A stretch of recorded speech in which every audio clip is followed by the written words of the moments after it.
What up, though, One Pride? This is the Roar of the Lions UK podcast, the podcast where One Pride goes worldwide. My name is Anthony Fitzpatrick. I'm joined this evening by Ashley Soden, which can only mean one thing. Yes, it's time for us to wreck the house while Matt is still away and go at this thing here. It is training camp week. The long, dark off-season is just about over, and finally we're going to get our teeth into some tantalizingly good content instead of the boring stuff we've been over the last few months. I don't know about you, Ash. It has been a trek. Whilst we've been getting roasted alive over here in Blighty, I am so glad we are just about there for training camp. Same. But knowing our luck, will probably training camp will start, and suddenly it will start peeing it down here. Like the heavens have opened, so we might as well make the use of it the some while we can. Though I'm sure that when it does cool down, my neck will be very thankful because it is a bit red, as people on the visual platform can see. But yeah, it's nice to get through the off season, the dark period. Even though, as you were discussing in the off air, the preseason games, we're not really going to see many of the starters. It's going to be the depth pieces, which is perfect for sickos like us.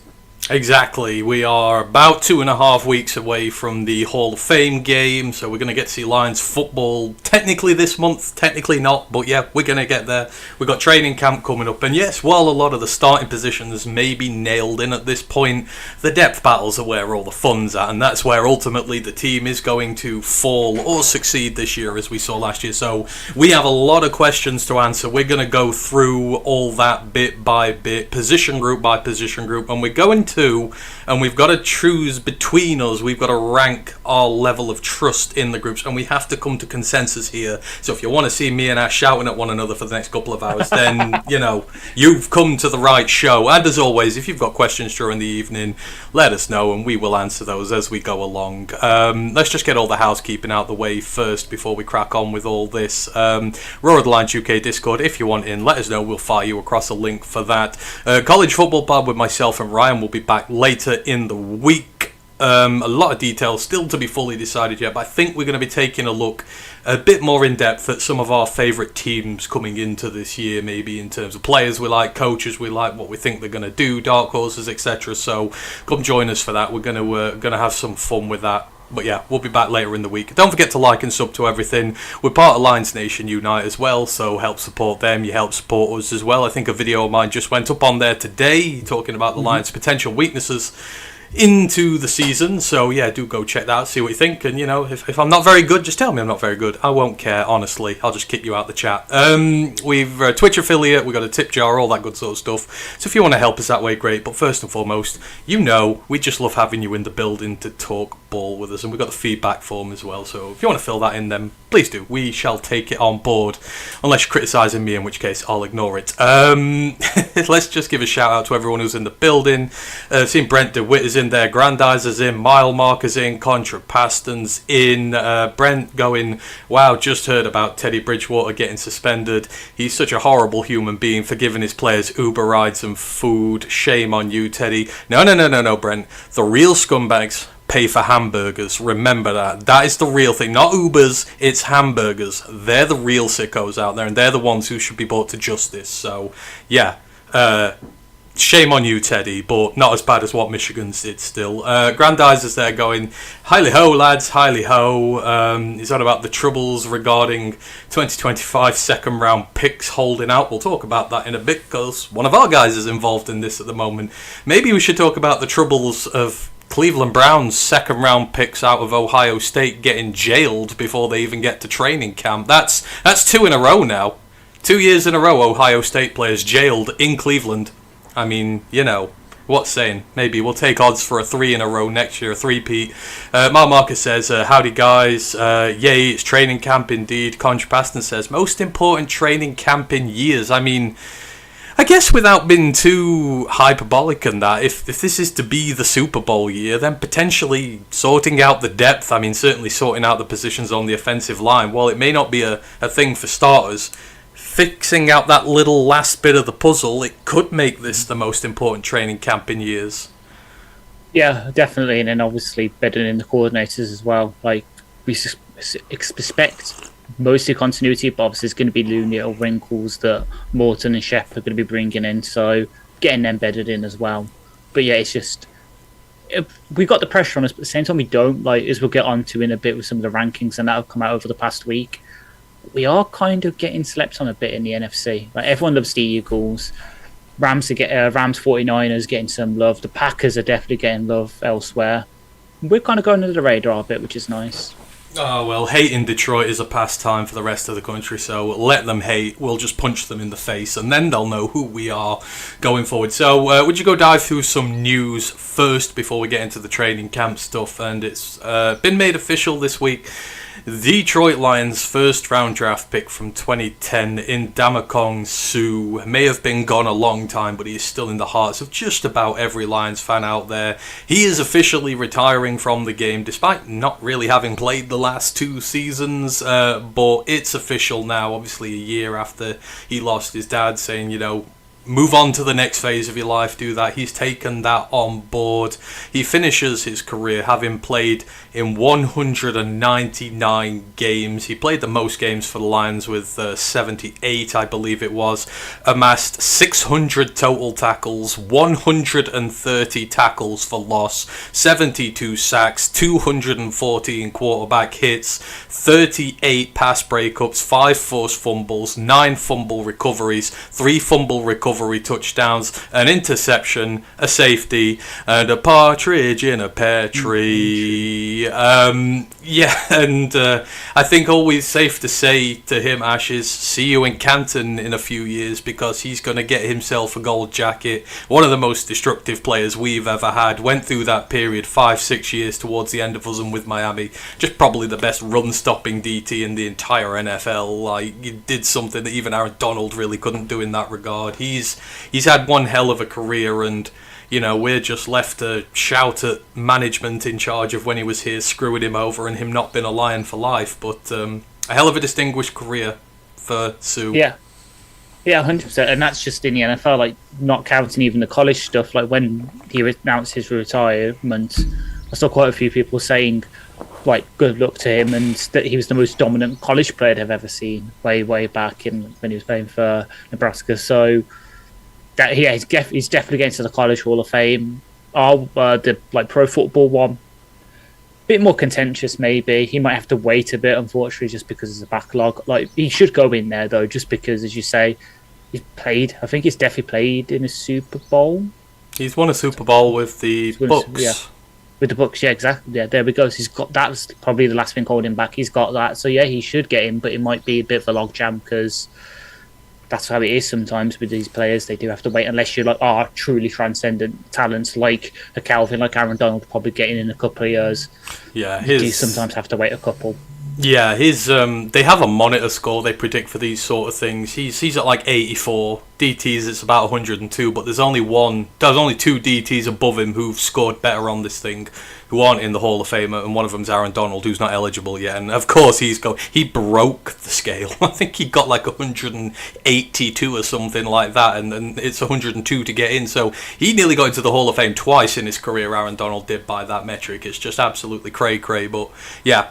Good luck to Ndamukong Suh, whatever you do next, big man. We will always remember you fondly in Detroit, and we will always hate on the guys who let you go. And maybe as a thing to that, thank you to Nebraska as well for developing him for us. Him, Dominic Raiola, all these guys. Like, Nebraska used to be a farmhouse, man. We need to get that Nebraska back in college football again, and get these tough ass Midwesterners coming back to Detroit. Well, we know what team Ant's picking if he gets a new college football game.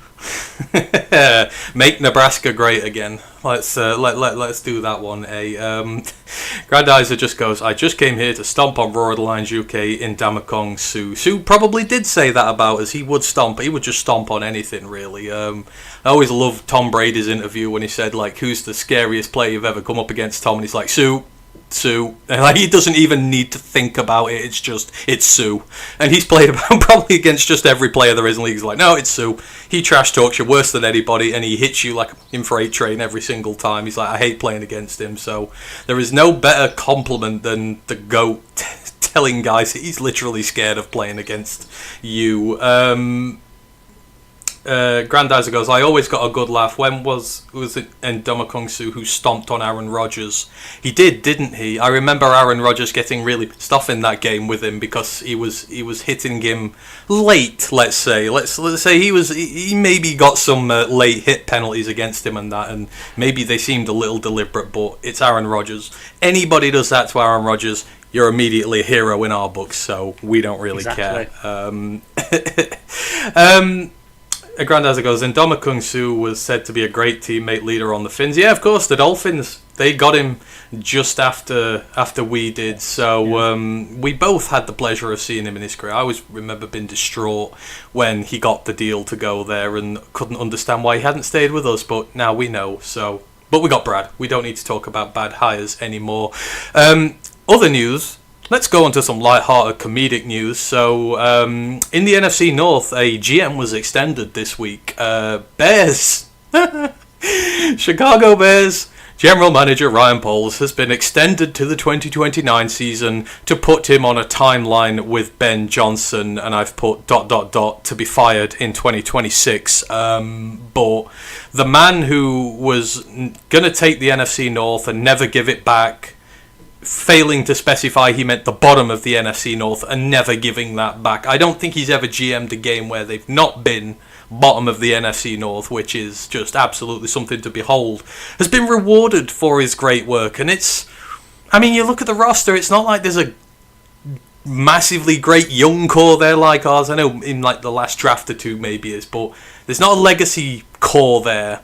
They've brought in a lot of high-priced free agents to come and do the dirty work for them, and they've just not won games of football. And last year was just some of the most brain-dead, terrible football you've ever seen in your life. And he's got an extension for 3 years. More power to us, hey? Like, he's gonna carry on holding them back, because I've never known a GM who's never had a winning season, let alone never finished off the bottom of his division, get an extension. Exactly, yeah, It was comedic. It was comedic when it got announced. Like, people in our Discord will know. As soon as I saw it, I put it on the Discord and then put the wheezing, laughing gif on there, just because I was just like, why? But you usually say he's got a young core that's happened in the past couple of drafts because he looked into having the first overall pick last year. Even though now people are looking at that saying they took the one QB, they've definitely upgraded their offensive line this past off season by trading for 2 players and then absolutely paying a bombshell to a centre who doesn't even fit their scheme. He is very much a shit version of Les Snead, shall we say? Like, look what Les Snead. It's a Timu version. We say Timu version. Exactly, a Timu version.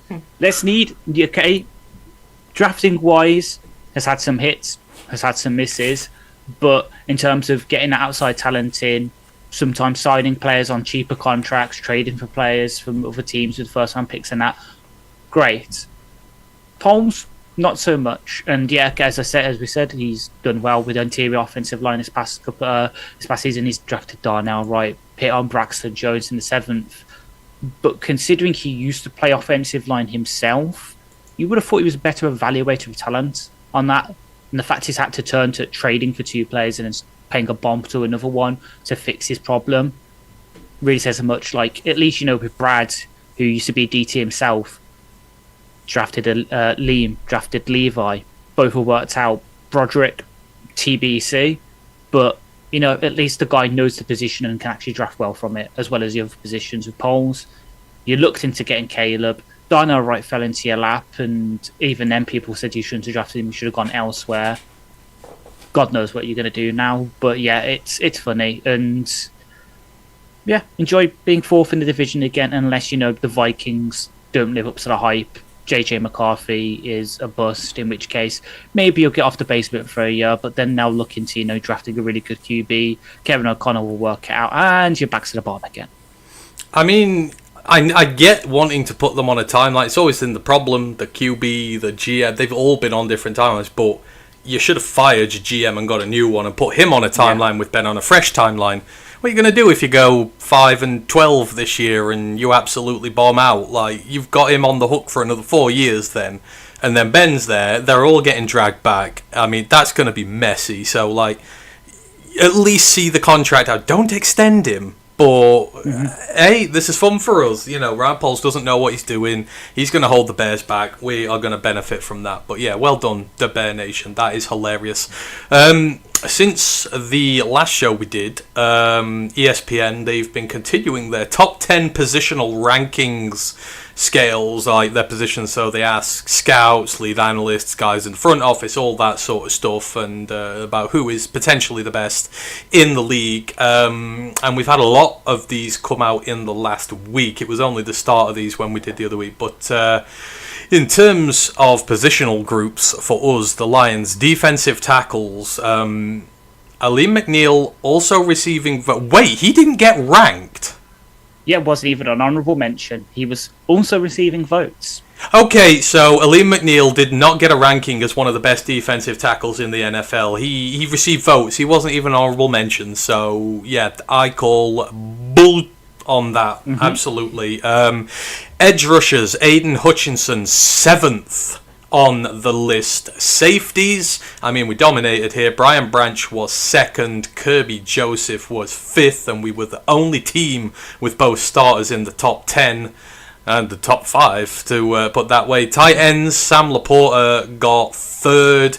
Nobody on the interior offensive line, but that's pretty much because they've all gone since last year. Frank was mentioned as someone who would have gotten in if he hadn't have retired. Same with Zach Martin, with the Cowboys, you know, retirements there. So obviously you can't rank them anymore. On the offensive tackle side, Penei Sewell was 2nd out of everybody, lost out to just Tristan Wirfs from Tampa Bay, who is now injured and will not start this season. So, you know, maybe the healthiest guy out of all this list now. It was to do with the number of overall first place votes they got, and plus the age-old argument, Penei doesn't play left tackle like that means a damn in this league, but Tristan does. And don't get me wrong, Tristan Wirfs, absolutely phenomenal player, and, you know, if anyone's gonna, you know, beat Penei, then he's probably the only one you would get there. Taylor Decker was an honourable mention as well. And then today, quarterbacks was released, and Jared Goff was ranked 8th in terms of that. And then ESPN also ranked 32 teams based on offensive skill position talent.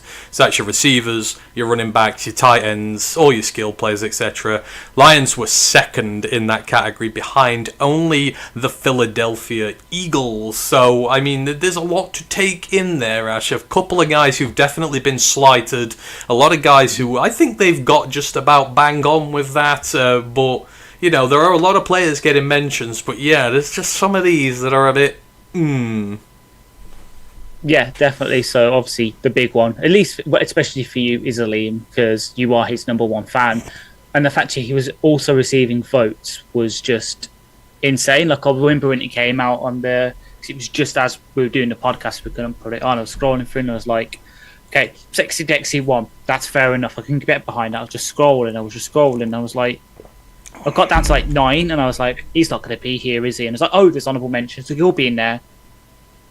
Wait, it's not even like honourable mentions. Oh, also receiving votes. What? Like, luckily other places have him higher ranked. Maybe it's just because it's the ACL thing where the injuries just knocked him out of people's minds and they've just forgot about him, which is stupid. But fine, it's another chip on his shoulder. Aleem will come back after ACL, he'll see that, and he'll put up a phenomenal second half of the season, and he will be ranked next season for sure. Aiden, okay, the injury, that's what they mentioned it. If he didn't have that, suppose he was going to be top 3. That's fair. The one that really got me, and again, it's an obvious button to press for me, was Kirby getting 5th because it was their justification for it. Oh yeah, he's only getting this high because the box score, when you actually watch it, is not that good. So yeah, the guy, you know, who you compare him to Xavier McKinney, who I believe was 3rd on the list. More interceptions, more pass breakups, more tackles for loss, more sacks. Better PFF grade if you want to count that in. I mean, Quay? I mean, when Trayvon Diggs was getting all those high rankings not so long ago, what was it based on? Oh, Exactly. his interceptions. Oh, what a shock horror! And you got to look at you got to look at the interception. It's not like these are just loads of battered up bulls that are falling in his lap. Like, this is natural, instinctual. Like, how can that be a negative? Watch them. Exactly. Like, the dudes, all these quarterbacks are there like, yeah, I'm going to throw in that. Where the did he come from? Oh my God, he's it's... Yeah. Like... They never give him the credit, which obviously I know is the same. It's an obvious person to press to me because I'm like his big fan. But it's just like, if you even go back to his interception of staff in week 1 last year, where it was like, oh yeah, you just didn't see him because he blended into the background. Yeah. This is the guy who fucking ran Aaron Rodgers out of this division. He was literally Predator.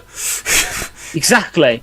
And he's still not going to get respect. Like, Brian definitely should be second. Like, one of the people I follow to do with like scheming that today, match quarters, Cody Alexander put out an article today about our defense and how multiple it is, how the effect that Brian Branch going to safety had. That's fair, but the fact that Kirby's not getting the respect, despite also becoming the highest paid safety in the league this year, rubbed me. Yeah. Then the Penne one also rubbed me. Obviously, that's why, like you say, that's why I put in that thing, because it's just, I was reading it. I was like, okay, yeah, count back the first place votes, fair, and it's like, oh, that's why you voted for first, because it says, oh, yeah, look, an AFC South said, oh yeah, the reason I went for Wirfs over Penne is because he plays left tackle, which is more valuable. Not anymore. You look at defenses, their best edge rusher usually plays off the right tackle now. Even in our division, Aiden Hutchinson, Montez Sweat, Jonathan Grenard and Andrew Van Ginkel for the Vikings, and then usually Rashawn Gary for the Packers. They all usually line up over the right tackle these days. Yeah, I do get it.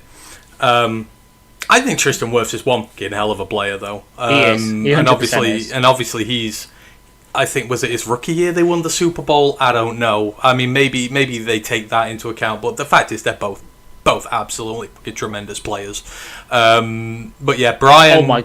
I love Brian. Brian's going into the Hall of Fame for me one day. I am that confident he is that good. Like, I know both of them are amazing, but him being second is just shows how much they love it. Oh God, what's up? Oh, so literally we were just discussing Penne, and a tweet from Mitchell Schwartz has come out. Do you want me to read it to you? What? Whoever is running Saul's PR firm needs a raise. I don't care how good of a run blocker you are. Being an average or above average pass blocker means you aren't the best at your side or even the second best overall tackle. Everyone is going to think I hate Saul. I don't. He's just the second best right tackle for me. He's just not good enough to be getting accolades and praise he currently is. I'm sorry. What is this Mitchell Schwartz, who is a bang average tackle himself? That sounds like jealousy. Right, everybody, Mitchell Schwartz hate watch, please. Let's hate watch in the chat for Mitchell Schwartz. He says Penei Sewell is no good. That is disgusting. I'll put it in Discord. Put it in Discord. I'm going to watch the file. The second this show is done, I'm going onto Twitter and he's going to get the roasting of his life. So, yeah, even more so than when he played at the Chiefs. So yeah, those are your rankings for guys on the ESPN lists. Also, check the Mike released their top 25, under 25 lists, and our boys are heavily involved in this. Jahmyr Gibbs, Penei Sewell, it seems stupid he's still under 25. Brian Branch, Kirby Joseph, Sam Laporta, Jack Campbell getting mentions in there. Like, 3 guys in it, 3 guys getting mentioned. Barely think there's any other representation from the NFC North in these things. But it just goes to show that people go, we're washed and over the hill and our Super Bowl window's closed and, Jared Goff's getting carried by this team. As I have to tell all these deluded Chiefs fans, they've not reached their peak yet. How is this a super team? How is this a good team? This is still a very young team for the most part, and our core parts are pretty much all still on their rookie deals. Yes, some of them have been paid, but they're still on the rookie deals. We still have an incredibly talented young team, and that's with us having drafts right now where these are development guys who aren't on the scene yet. So when these guys start popping through, you're going to be up into double-digit guys getting onto these lists of top under 25 mentions. Yeah, definitely. Like, that's the good thing is that we are still reaching that peak. So yeah, the fact that you had to pushing his buttons. So I'm 26 now, so all these players are younger than me. That's just, it's frightening to me. And yeah, the fact that we can get better, like if Tesla reaches the peak that the team thinks he could get to, he could easily get on this list. Tate Ratledge, if he becomes the centre the team thinks he could become, he can get on the list. Terry Arnold, if he has the season we think he's going to have, he can get on this list. Like, there's so many players that we just have now that are just going under the radar. And the fact that Kirby got on one list was an honourable mention for the other. Jack Campbell was an honourable, I think, was on Sam's list and not on Steve's list. There's still room for them to grow, and I know obviously the Chiefs saying, this is why Goff shouldn't Goff's on the super teams, Holmes is on the elevating of things. Why the fuck was the Chiefs voted the best roster over the past couple of years and consistently? Why is Andy Reid seen as one of the best head coaches in the league, but Dan Campbell isn't? How's that a super team? Oh, don't. These deluded fools were coming after me all week with this, saying that Jared Goff's got a super team. And literally, the definition of a super team created by the NBA is a team that is created through trade and free agency, putting a load of in-prime superstars on a team to go win the whole damn thing. We haven't traded for nobody. Nobody. Ours are all young guys drafted on this team. Jameer Gibbs, Amon-Ra, none of them were here when Jared Goff got here. And we gave him no, we didn't. We've built a team around him, but this team gets nowhere without the quarterback playing well. That is the be-all and end of it. Otherwise, you end up at the Chicago Bears, where all their young talent flames out, because they're good, but they ain't got a good team around them and shit. So, that just really gets at me. We have a good young team here in Detroit. Brent goes, another hilarious ticker, guys. Thank you, Brent. I take time on my ticker stickers at the minute, so, for you all to have a little laugh at. And I didn't insult Florida State this week, so, there we go. Grandad goes, Goff has nothing to worry about. It's about the development of the defense. If the Lions defense can make the jump to being top 5 or top 10, then maybe put the Lions over the top. Yeah, and then that's what people also don't forget. Jared Goff and the offense have had to do the 70% of the work over this tenure so far. Maybe 75% of the work over this tenure so far. He's had to take it's not like he's got a top 10 defense giving up 15 points a game over a season every year as well to help him out. They're not. They've been giving up 25, 30, etc. regularly. So, miss me with all this stuff that Jared Goff is just not good and is a byproduct of a system. He's a byproduct of 2 systems apparently now. So, your odds are getting slimmer against you. That's all I can say. Right, just other news we've got a couple of other bits. So obviously quarterback, I don't know whether people are watching it or not, but obviously season 2 is released. I think episode 1 had been out the last time we chatted, but there are other episodes out now. It was all released in one, so don't you worry. They're all out now. I'd watched the first episode. I need to watch the rest, but obviously Goff is just such a likable guy. I watched the first one and it talked about the trade and everything, and it's the mental resilience with the man is just absolutely unequivocal. It's like he didn't even stop for one moment to feel sorry for himself. He just came here and it's like, we're gonna win. I'm gonna lead this thing, and he just comes across really well in the program altogether. Ash says there's some very unbiased sources of his that he knows as well who've been watching this, mainly people he plays with, unbiased completely, who have also been giving him some praise, saying he's the best of the 3 quarterbacks here. I mean, who couldn't be under the spell of Kirko Chains and his rep, but apparently so. But they've been looking a bit more at Goff's personal life recently, because you don't really see much of him at home. He is very private, but his wife quizzing him to help get play calls down, has a bet with Jack Fox for a year of free beer, which is absolutely awesome. I like things like that. They've shown bits of his on-field play, specifically the Houston game, that 5 interception game, and then the team dynamics as well. In the Green Bay game where they went for it on 4th down because Goff's like, come on, we can go for this. He was overruling Dan, who is generally the most aggressive head coach out there, and he's even more aggressive than him. And of course they did show the little bit with Graham Glasgow apologising to him after the Commanders game, where I think they were all distraught as anything. But like you say, this has given quite an in-depth look into him. And the one thing that's really stuck out for me amongst this, now when he first came here, I thought Kristen Goff now not Harper, anymore. You wonder, like, you know, the trophy girl coming from Cali with him, how is she going to adapt to this? How is she, like, you're thinking, how is this going to work? Like, is she just going to stay over there and away from this all and just be the pretty rich girl wife type thing?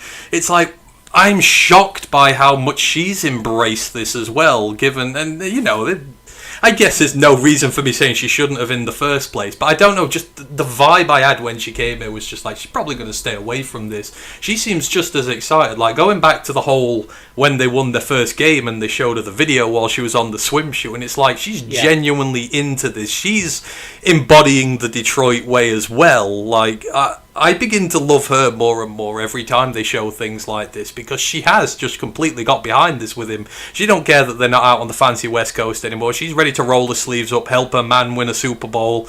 You know, I love them as a couple now. It's kind of refreshing to back her after all the stuff that went on with Kelly and that.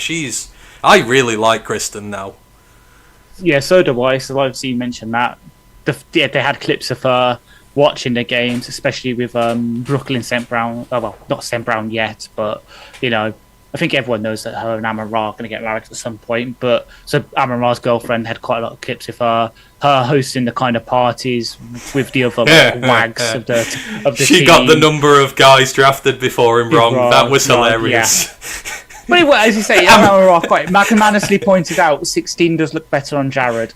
Like stuff like that, which she really has bought into it, and the bit with the play calls bit as well. Spoiler alert! I know, obviously, you're saying you haven't watched all of it, but they're doing so. They're sitting there, and it's to do with like getting it out quickly. And Jared's like, "Oh, you pick one of your favourites." "Oh, no, you like this one because it's funny because it's red, purple buzz." And he's like, "What?" She's like, "What does that mean?" It's like, "It's a half-back pass." Like, what does that mean? It's like, "Oh yeah, Monty throws it." And as soon as they said that, I was like, "I know what clip's coming next. I know what clip's coming next." It's just the Titans game when it happened. She's like, "I totally forgot about that play. Like, we went over that on Friday, just went out of my mind, and now it's happened." And I was just like, "That is damn good editing." Yeah, she really has, like, the fact that, yes, she's bought into it, as you say, she's up here, she's in the Michigan home, she's happy that he's there helping her put up the Christmas tree, and then he's climbing up on the side, putting the star on top. Then, obviously, you've also got the clips of him and the dog going fishing at the lake when he wants to get away from football. That's why, like, Kirk, been there, done that. We had him in season 1. Season 2 is there, and obviously you've got the good bits where, like, he calls Michael Penix when the decisions to change happen, to get a bit insight on what went wrong with him. But kind of been there, done that. And then just Joe Burrow, as much as I hate ripping into the guy, because I actually do like him as a quarterback, it just came up with, not there, is there? Yeah, exactly. It's just, if I say he gave me a bit of Patrick Bateman vibes. It's like dead behind the eyes almost. You get the feeling like he's scripted. Like, yes. He feels scripted. You're not seeing... But that feels like, I guess, he in real life, he's always felt a little scripted, if you put it that way. Mm-hmm. Like, you're not seeing genuine him. Like, with Jared, you've seen every emotion possible with Jared, and, like, he's as genuine as they come. Burrow, it might not be no fault of his own. I don't hold it against him, but he just feels a bit more forced. Yeah, definitely. Like, even the bit where they had in one of the, I think it was this last episode, where it's him having a go at Zach Taylor, say, like, "Oh no, this was shit," like, we full started like all these times, and that even that came across as a bit forced. And it's that, and the fact that every episode we had cut to him, there's about 5 minutes about his clothes and that, which I know you're getting insight into their personal lives, but once or twice was good. You mentioned the Paris Fashion Show. I mentioned this. It's the fact that every single episode there was a focus on his clothes, or there was a bit where it's him talking about his close relationship with Jamar Chase's family. Like, you didn't really get the other stuff that you got with Kirk, where he's teaching his kids flag football, or Jared with the stuff he does with Kristen and the stuff with going fishing with the dog. It just, and it's, I don't know. Like, I hate repping him because, as we discussed in Discord this past week, he's probably the only other guy in front of that's usually ranked in front of Goff that I'll be like, you know what, fair enough, other than obviously the big ones, because he does really have to do what Goff does to an nth degree with how much he has to carry that Cincinnati team, with how shit their defense is. But yeah, it almost turned me off a bit, him. Yeah, the Joe Shiesty stuff. Like, we get it. We get it. Yeah. We've seen it for years. Like, I want to see the stuff like the dude, the amount of times he gets sacked. I want to see him getting angry. I want to see him being like, "You guys are do better and get into that part of him, because there must be some part of him that's like, he's going to have to retire early eventually if he keeps taking all these shots they do, and they seem to be in no rush to help him with this, and like the amount of work he has to do whenever, and again, holding accountability to your team, like the way they're messing players around with contracts, and how you want your quarterback to show a bit of fire, a bit of and you want to see that. That's what I want to see with Joe Burrow. I want to see him fighting back against the organisation a bit and being the leader he should be. Not, as you said, going to Paris Fashion Week, but hey-hoo. You got to put the celebrity aspect in for quarterback. But I think overall it is a decent series. But I think just if you don't have Kirk O'Chains in there, you should have had someone else in. Then it would have just felt a little bit better. But anywho, Goff is great in there. I love all the stuff that goes on with that, and I say big shout out to Kristen. You know, she is really grown. I mean, I don't think we've ever had an incident with her where she's said something she shouldn't have, or she's, you know, gone out and done something embarrassing, or I can't think of a single story that's involved her not with Jared while she's been here, which is so refreshing. Exactly, like, yeah, she just obviously just been wearing stuff, but even this, like, all stuff around that, the stuff around the pregnancy as well. Nothing. It's not like her going on podcast and saying, you know what, I think Jared needed a bit of a push this week, so I went and snogged Hendon. Which, you're welcome for that image in your head, by the way. But you get the ref. You get the point. I think Brent referenced that earlier as well. They've seen Hendon Hooker's name in the chat a few times, so people know. They know. Oh dear, what can you do, eh? In other news, rookie offensive lineman Miles Frazier has announced his engagement today on his Instagram to his college bay, so well done to him. Now get to work, sunshine, we're going to need you this year. And then a new signage has been found around Ford Field, a big signage saying hunting season, teasing the start of the Lions regular season with the date of the season opener at Lambeau on the signs. It's hunting season, Ash, and it's open, and beware, because we're coming for your kneecaps. Exactly, especially since, you know, we're up against the supposed best quarterback in the NFC North, and the team that's going to shock everyone. Oh, they're young. Will this be the season they put it all together with their receivers? And they've got Josh Jacobs now. He's fully into the system. Can we get back to his Russian lead system? Form and year 200 Jeff, and then actually, to be fair, I'm saying this as if I'm actually not believing this last bit, but year 200 Jeff Hadney, they've got rid of the money drain that is J. Alexander. Will the defense bounce back? We're coming, like, they've got a lot more questions than we do. The only question we really got over us is the centre position, edge 2. What does John Morton's offense look like? The last one's pretty easy to answer, pretty much the same as the usual. Edge 2, does it really matter when you go up against an out position, like a guy that's out of position? And then centre, that's the big one. But so much as we love Kenny Clark, it's on the downswing of his career, and you know Devontae White's done fuck all in the league so far. So I'm hoping that that sees that sort of opener. It's going to be nice, especially since hopefully we'll be covering it live. So I don't want to start having to pour myself whiskies again like I had to do against the Bills. I'm just thinking of this. I'm thinking of the cheese grater hat going up there. So we need to see Mr. Cheese Grater Hat. He hunts while he's in Lambeau Field, as do the Lions, because we've won there 3 years in a row, and we're going to do a fourth time. So there we go. Marmarker goes, Panthers say let's hunt. Well, we were here first. They're ripping us off technically, and they play in our ground. So if they don't like it, they can find a new home. Otherwise, shut up, and we can keep it. Exactly. The only thing that'd be better hunting than the Lions on the turf of Lambeau Field is all the Lions male fans on Tinder around there looking for some good-looking Green Bay chicks who actually want to have a night with a team a guy that can actually perform. Yeah. Oh dear Lord. On other news, move forward. Brent goes, a supermodel that says F you, I'm here to stay. Yeah, she's cool. All she needs to do now to really ingratiate herself is like do some rapping to some Trick or Eminem or something like that. Just really go for one of the Detroit legends, and she'll be the one there. Like mimic the scene from 8 Mile or something like that. You can do it, girl. We believe in you. Right, that is everything pretty much news-wise. Been going on about that for a little bit. So let us move on to the reason we're all here today, and training camp. So training camp officially starts, and Ash is definitely going to correct me here, tomorrow. Or when they start reporting, at least yes. the rookies report tomorrow, and I believe it's starting in earnest tomorrow. So rookies report tomorrow. I think the vets report Thursday, and then the first proper day, because obviously the first couple of days back is to conditioning. I think it's Saturday. Yeah, is the first day they'll actually get onto the field and start doing, actual football stuff rather than, the bleep test and how much do you weigh, what's your height, what's your BMI, body fat, all that boring shit that only sickos like me care about.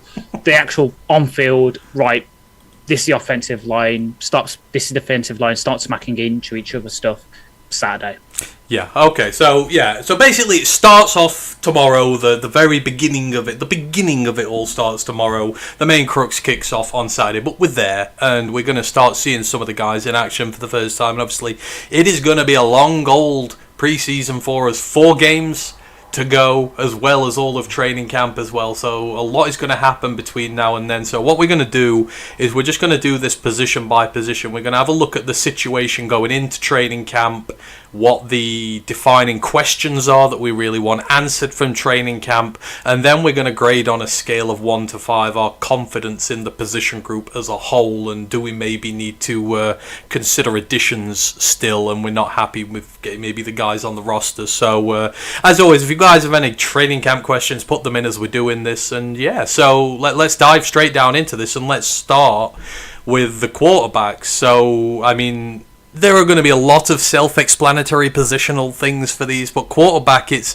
very self-explanatory as to what's going to happen here. Jared Goff is obviously our front and center number 1. Nothing is going to change that. This entire camp, Ash, revolves around the future of Hendon Hooker, whether he is part of the future or the door is closing on him. He's obviously battling it out with Kyle Allen so far, who has been in the league, has started games, has a full season starting under his belt. Not the prettiest figures in the world, but he's got that starting experience nonetheless, and it's clear that the Lions are not sold on Hendon as quarterback 2 for the future. Otherwise, they wouldn't be bringing in such experienced guys to come in and go after him there. So this feels like the one distinguishing feature here is who's going to win that QB2 battle. And, as far as I'm concerned, this needs to be one of the positions where they're out there for a long old time when it comes for these preseason games, the pair of them, because someone needs to physically go out there and choke the life out of the other one and win the spot.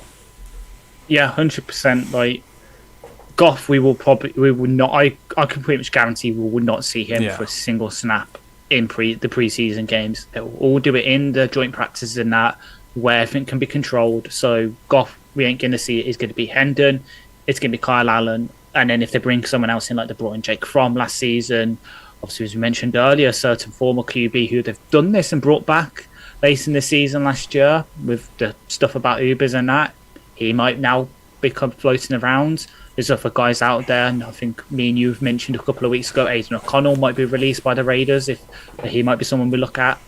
But we need it sorted, because that's one of the things that was kind of obviously showing a bit on quarterback.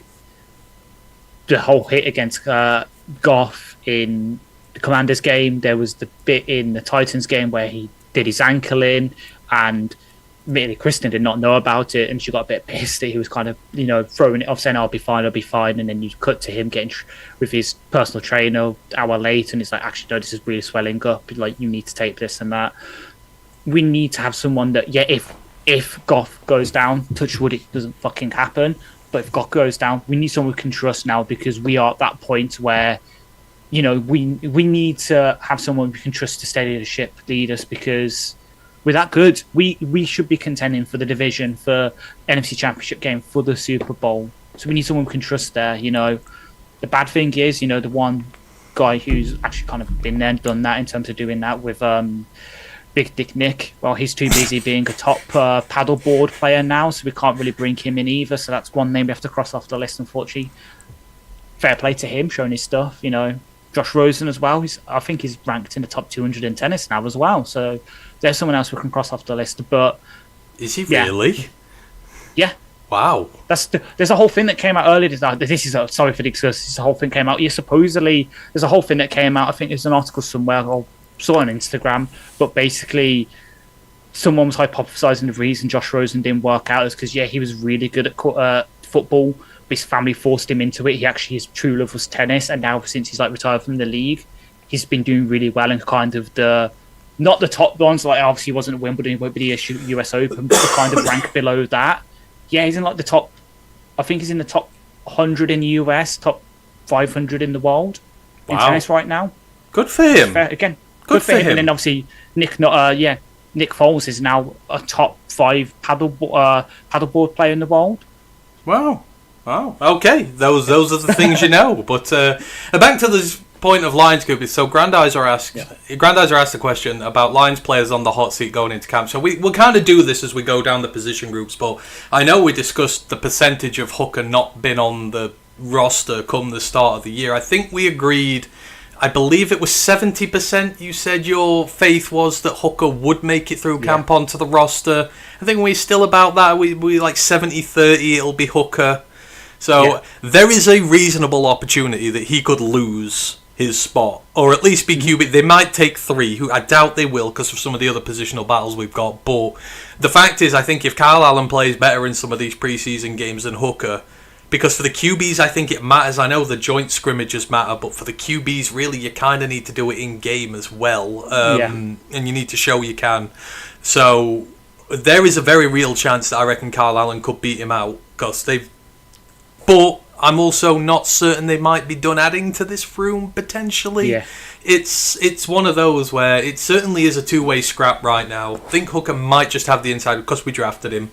Allen's been here a while now, so he will also be integrating into the system, and he will want to get back in the NFL again and play on a big stage. And if Goff goes down, Goff's QB is going to be on one of the biggest stages with one of the best teams, so you can bet your bottom dollar they're going to fight like hell for this. I mean, if we're going to put a confidence rating on of 1 to 5, so in this case 5 is I trust you implicitly, 1 is, your girlfriend going to, Cabo with her ex for a week and they're just friends level of trust, which is none at all.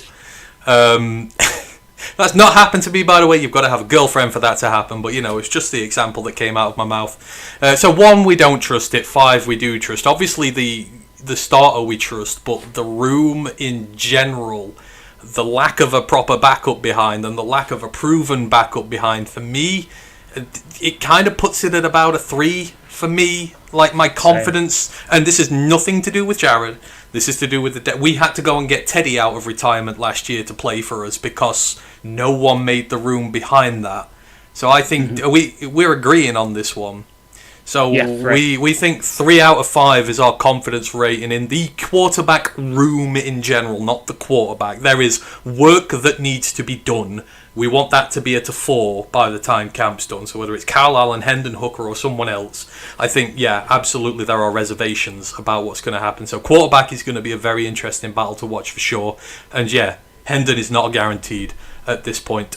Moving into the running back room, so this is where things maybe get a little more interesting. Now, obviously, we know who our 2 guys are there. Jahmyr Gibbs, David Montgomery. Probably not going to see either of them for a snap during this preseason either at this point, unless they want to get a little bit of familiarity with the O-line. I don't know. You're not going to see much. The battle afterwards is going to occur in the depth room here, and the questions I've potentially got here is Sione Vaki ready to launch an assault on that running back 3 position that Craig Reynolds seems to have had for time immemorial?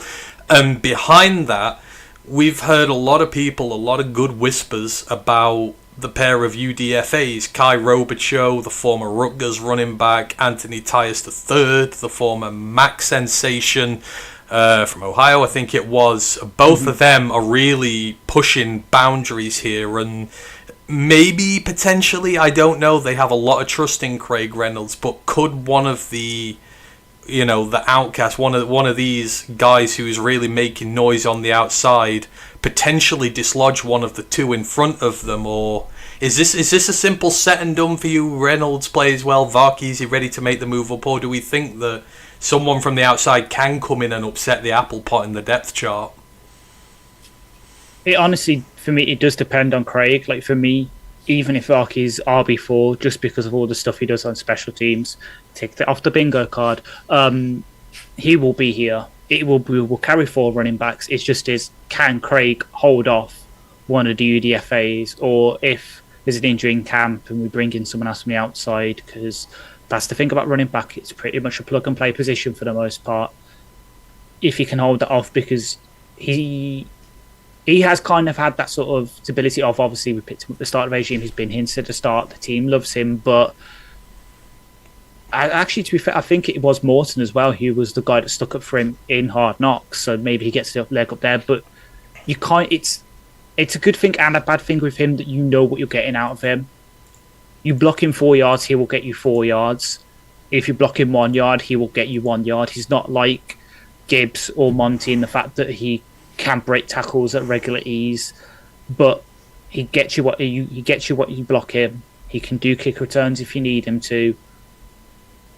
Can we upgrade on that now? That's what the big thing is in camp. If Varkey pushes him out of those RB3 roles, that sort of 5 snaps a game, goal line stuff, his grasp on that the roster weakens a bit. If one of the other guys can show they can play as well, they can do some of the special team stuff. I know obviously it's outside the position group, but if someone like one of the UDFA receivers can take over the kick return job from him, stuff like that, his grasp on the roster does become limited. But the good news for him is, because there's all that tape out there, he could easily get snapped up by another team. But yeah, it's just, can Craig hold off the UDFAs and keep his hold on that sort of special teams role? Because yeah, otherwise he's gone, unfortunately. Because to use like the sort of Madden analogy, right now he's like a 75 rated guy, but if you've got a guy who might be this season might be like a 70, but then next season will be like a 70, like a 78, 80. You should go with the upside. You always got to go with the upside, especially where we're at now, because Gibbs and Monty are locked in, because we've got Varkey for at least another 2 years, hopefully, with the special team stuff. You want someone that can be that big change of pace back, be more the Gibbs backup, give you a bit of splash on special teams. Because right now Craig is just a very solid guy that it's not going to get much better. No, it feels like an odd sitch, this is, because I think like the trouble with Varkey, even if Varkey doesn't do well, they're going to keep him, obviously. Like, I don't think there's anything he can do that's going to get him benched off the roster unless it's legal or something like that. Mm-hmm. But at the same point, you're like, if Varkey doesn't do enough to wrestle running back 3, then you're starting to get concerned because you've traded up for him. He's got a special skill set, and like we're told, with so many of these developmental guys, they're night and day from what they were. They're learning what they were. But if night and day's not good enough to knock Craig Reynolds out of running back 3, that feels like a disingenuous way to say that he's progressing forward here. I don't know, it's odd. You just feel like they are both going to be locks, because Reynolds, like I say, he's the reliable one. He's the consistent one who's kind of done it before. But it doesn't feel like he could be a true running back 2 behind if either of the others went down. You know what I mean? It just, I don't know. It feels set for one of the outside guys to come in and really mess this thing up for somebody, depending on what you're looking for, I guess, because they are quite similar. I know Kai's a little bit smaller, but he's a bit of a bulldozer type. He would be probably more in Craig's mold, but Tyus is a little taller. He probably physically is a little closer to what Reynolds is, but I don't know. It's a very tough one for me. I think I would want to see Reynolds play quite a bit. I think I would want to see Varkey play quite a bit and see where they're at, because I feel like they need to justify their positions on the roster. Yeah, definitely. Like, it might be a case of the Chargers game, Reynolds opens it up, he takes the lion's shares of the carries, and then the first preseason game, it's Varkey. It'd be like basically, like we said, kind of said with the QBs, but didn't say, but the same way it was last year, where for the first game, like I think it was Boyle that opened. Was it Tim Boyle on the roster at that point? Tim Boyle had the first game, then Hunter Hedden had the second. From started the third one technically. Yeah, but it might be like that running back where Reynolds gets the first game against the Chargers, Varkey gets the second, Reynolds might get the third, fourth Varkey again. Just because obviously you've got to mix and match with the offensive line. I won't be surprised if that's how they take it. But yeah, I do hope that one of the UDFAs kind of sticks out enough to make the practice squad, because as much as we do love Reynolds for what he's done with the regime, the sort of personality he's had in the running back room, he's getting on a bit. He's kind of reached, as I said earlier, he reached his ceiling. It's time to look for that upside now to sort of continue on, because we can't just stick with him until they dot, because otherwise we get stuck. Like, look at, and again, I know it's going elsewhere, but look at AJ Dillon. The fact he's not a guarantee to make the Eagles roster. Look at him a couple of years ago. The fact they're now looking to upgrade with him with Will Shipley. This happens. I couldn't say it better, really. I just think we need to, we need to let a bull out in a china shop in that depth room. We need to disorientate the natural order of things. So I think it is time to look at Craig and potentially where he is on the roster. So maybe Varkey, maybe you take one of the heavier set RD. I mean, maybe you bring someone else in from afar, but I think there is a lot to be decided here. And unless Craig really balls out in preseason, like you say, give him the first game, some 100-yard games, some positive running. Like, you're going to have to block like a champ to get him off the roster. It's going to be tough, but I think if someone can supplant him, it does bode very well for us going forward. But there's a lot to be decided. In terms of overall feeling about the group, though, I think I'm more towards a 4 here, because I'm so confident about the first two. And while we've said with what we said about Reynolds, is the room's worked fine with Reynolds the last few years. It's managed to pick up any slack, that has possibly come from this. Obviously, Varkey, we don't know what he's going to be yet, but he's a high upside project there. And at worst, I think we're probably going to have Robichaux and Tyus on the practice squad. We can bring up, we can cover this. I feel like because of the severe strength of the starters, this bumps this room up a bit. There is room for improvement here, but would you say 4 out of 5 we're in on this maybe for the running backs? Yeah, 100%, especially as you say, because the starters are so good that even if, as we saw last season with the time that Monty stayed out with the MCL sprain, Gibbs was able to pick up the sort of vast majority of the workload and be the lead back. And then obviously Monty's got a history of being the lead back, Chicago and that. So even if one of them is out for a game or two, you can trust the other guy to pick up the slack. And then, if you need someone a bit more long-term, Reynolds can pick up the slack there. Varkey hopefully is ready to do that. And then if one of the DFAs beats out Reynolds, well, that's just good news. So, I'm there at a 4 as well. Yeah. I think we're pretty set there. But let's see some action in the depth room and maybe see a bit of an upset to the system. Quickly going back to Hooker, Grandeyes, I'm sorry I didn't mention it at the time, Grandeyes. He asks about maybe us trading Hooker if he loses out, but I feel Hooker's going to lose all his trade value if he loses out in a battle to Kyle. I think probably he does mention conditional picks. I guess you're maybe taking a 7th with a conditional 5th or something if he becomes a starter, but I don't think you're going to be able to condition any more than a high day 3 pick out of somebody for him. Like I say, especially if he gets beaten out by Allen, we tank his stock if he loses here. So, but at that point, you probably agree to it, really, don't you?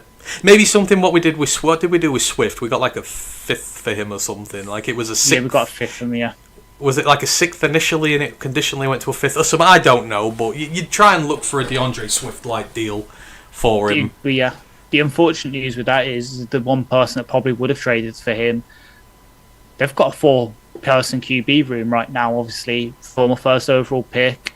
Yeah. Then you've got Tyson Bagent, you've got Austin Reed, the former Western Kentucky guy, and then, oh my god, is that Case Keenum still sticking around in the league somehow? Jesus Christ. Aaron Glenn could take a run at him, potentially. If Fields fails, I guess you can put him in. Oh yeah, true, to be fair, their QB2 unfortunately did have to retire, and spoiler alert, because I didn't say a word. But you do predict it. He's looking. We've got more and more sure that he's going to join the FSU staff.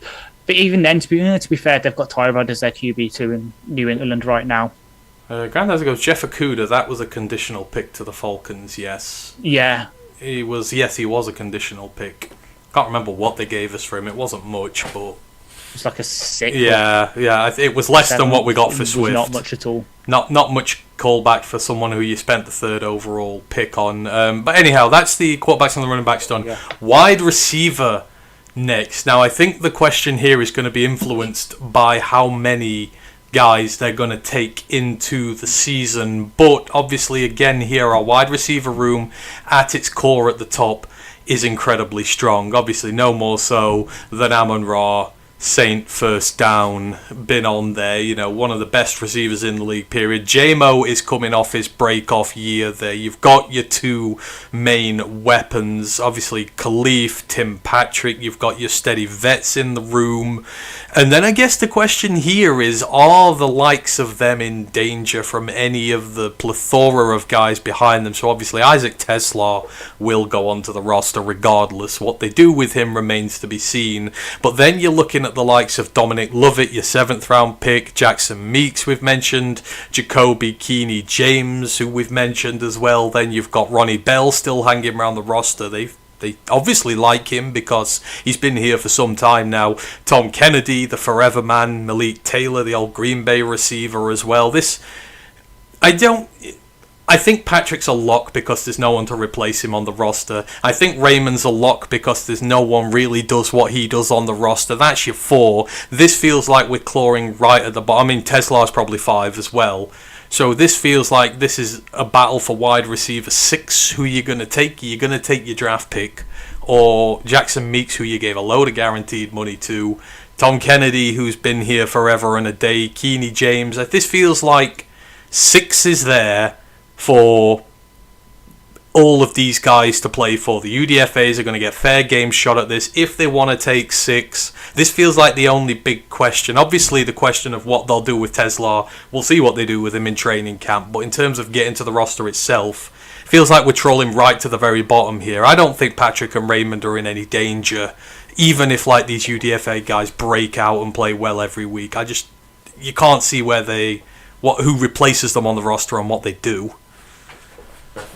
Exactly, yeah. The only one that the only two that could kind of maybe replace one, but it'd be next year kind of thing, is Lovett and Keeney James, because they both do have the kind of speed and inverted commas special teams sort of snaps in college to maybe potentially replace Khalif as the punt returner. So no, Lovett obviously is a gunner. He's never actually done punt returning properly, but he's certainly got the skills to maybe learn how to do that. Keeney James has. That's why Matt, when we've been discussing UDFAs, has been banging the drum for him, because he's got the speed, he's got the ability to do special teams. They're the only 2 really that I'm looking at to maybe crack the roster though, because the other 5 are set in stone. There's no way that obviously Amara, J-Mo, Tim off the roster. There are 3 starters. Tesla, you traded up for. You've pretty much poured resources in to be your future X. You want to have him on the roster, even if you're sprinkling him in on special teams reps and then get him a few reps a game at X or in the slot as in certain situations. Khalif is Khalif. I know we've rolled up his contract, so this is last year. But Dan loves the fuck out of him. Like Dan, Dan out of them all, Dan chats about him as much as he does. That's where you feel like you've got to be. Like, he trusts Khalif implicitly. I think it's hard for those UDFAs to gain that bond of trust that would make Dan comfortable letting Khalif go. That's why I just feel like he's a lock, even if they do try a returner or something. It's like, it just feels like it's going to be really hard to wedge him off the roster before the deal's up. Exactly. So then you're looking at wide receiver 6 only being here for backing up another role. So now obviously Khalif can do the slot and the wide position behind JMO. So if you're looking for someone who's able to do that as well, and then learn a special team, so then you're locked and loaded at the end of start of next year. If we do let Khalif sort of play out his deal and go elsewhere, you're not having to scramble then. Maybe you give the precedence to Lovett because obviously you drafted him instead of signing him to UDFA contract, but it is very likely that neither met the roster. And then we've got a couple of guys in the practice squad. Like, as much as we hate it, we know Tom Kennedy's going to go to the practice squad. He will live there a ton. He's like fucking Dan Skipper until you stick a wooden stake through his heart and vanquish him to the shadow realm. He's going to keep popping back up every bloody year, and he's going to have really good preseason game. Usually preseason game 3 will be season game 4 for us. He'll probably get like 120 yards and a touchdown, and everyone will be like, oh, could this be the year that cracks the roster? And then he'll go to the practice squad. At least this year, there's a couple of teams that have absolutely shit wide receiver rooms that could really use him. Like, finally, the New England Patriots, now they've got like sort of reset there. Maybe he can go there and finally fulfill the prophecy that's been around since he first came into the league. The Raiders need wide receivers. Maybe he can go there and finally get some reps. But for now, Tom Kennedy is that bloody spectre that's just there constantly in the background, like the monster in It Follows, just constantly there, just out the peripheral of your eye, just constantly there, waiting. Every 25 years he appears and just murders a load of people, and then it's that's what Tom Kennedy is apparently. That's where we're at. So our chat is so riveting. They're talking about helicopter films in the chat here. I have seen Blue Thunder, Brent, so I will not accept that slander. I love Blue Thunder. I've seen a mention for Airwolf in there. I have, and I can show you this at the end. I have the DVD box set for Airwolf. Every single DVD, every single episode, I have the entire box set of Airwolf. I loved that as a kid. Absolutely adored it. That theme will stay in my head till the day I die, so I will not accept this helicopter slander in the chat. Thank you very much. Blue Thunder is very good. Airwolf is goated. Warnbarker said somewhere, wide receivers, my man Amon Ra is going to retire a Lion. I hope so. Yes. See, this may be a question to ask for later in the show, but who do we most want to retire a Lion? Like, there's Branch, Kirby, Penne, Amon-Ra, Hutch, for me, Malcolm. There's genuinely probably like a dozen players I want to see retire on this roster. I mean, maybe we'll do that. We'll do a ranking of players we want to retire here at the end for you. But yeah, God Lord, if any of these guys leave, I will cry. And we can't say that about rosters much going forward. Grandizagos, and not the Blue Thunder adult movie, the actual movie. Oh yeah, I've watched both. Yeah, in the adult movie, helicopters are blue penis. No, let's not say that. Right, let's get on. The helicopter, woo woo woo. Yeah, we know these both. Helicopter. Oh God, that's good. Oh, when I finally actually get around to making the clips again, when I get some time. Yeah, let's get these in there. Jesus Christ, that's gonna pop up on TikTok. Let's get these in there. Bobo Lango submits Brian Branch. Yeah, I want Branch probably more than anyone to retire a Lion. I am not ready to accept a world where Brian Branch isn't a Lion, especially because I know the pain it causes our good friend Tom Grossi every single day from that draft pick. I love it. It'll be the trade of all trades, or JMO. I don't know. I want all these guys to. Can we just have this entire roster retire Lions in 9 years after winning a whole load of Super Bowls? That would be. Brent goes, I stand corrected, sir. I humbly eat my crow. Don't worry, Brent. You had right to assume I'd maybe not watch that. That's like from the early 80s, but I loved helicopters as a kid, so what can I say? Everything from Airwolf to Budgie.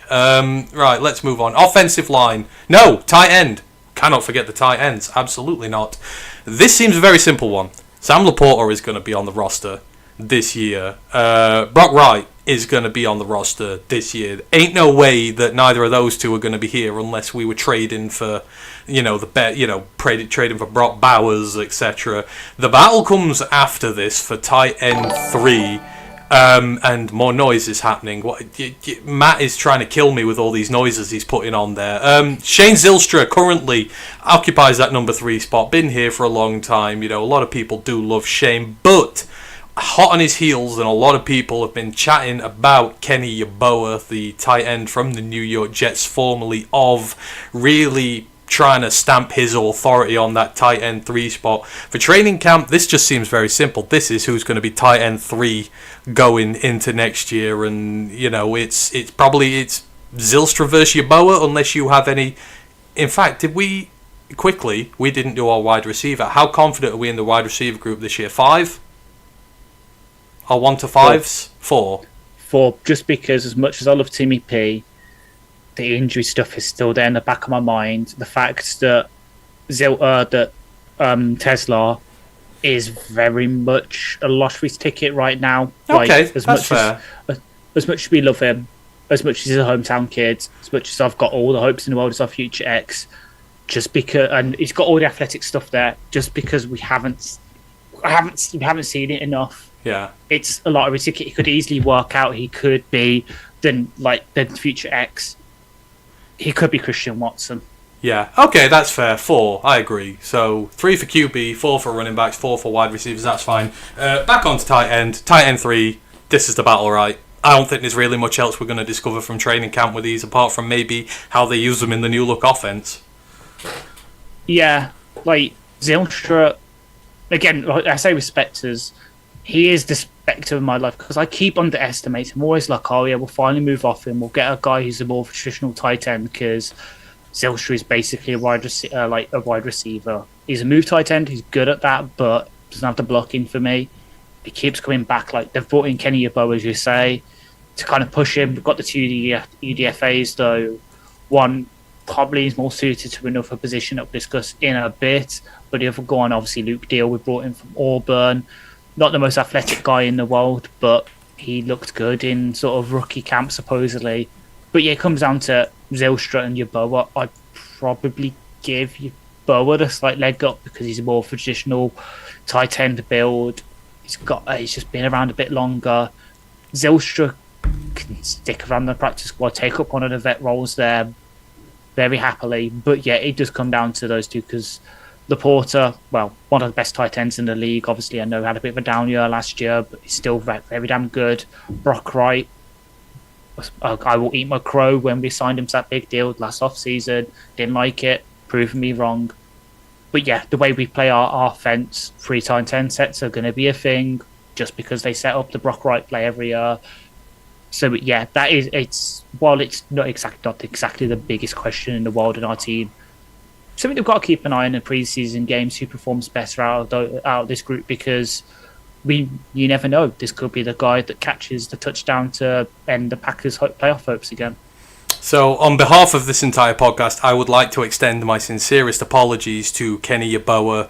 Every time Ash bets that somebody's going to kick Shane Zylstra off the roster, Shane Zylstra ends up kicking them off the roster. So now Ash has said Yeboah's getting on the roster, Shane Zylstra's getting on the roster. So I'm sorry, Kenny, it's not me, it's all Ash's fault.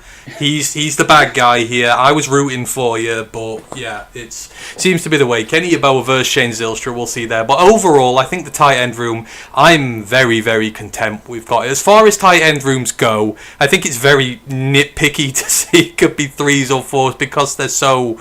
I don't know. I'm quite happy saying I'm very happy with our tight ends. A 5. Yeah. I don't think there's a lot more we can do with them. Like even trading for a high level guy, like what the hell are we going to do with him? We don't need a starter. We don't need a backup. And I think Yeboah or Zylstra will be a good enough tight end 3. We don't really need to do better than that.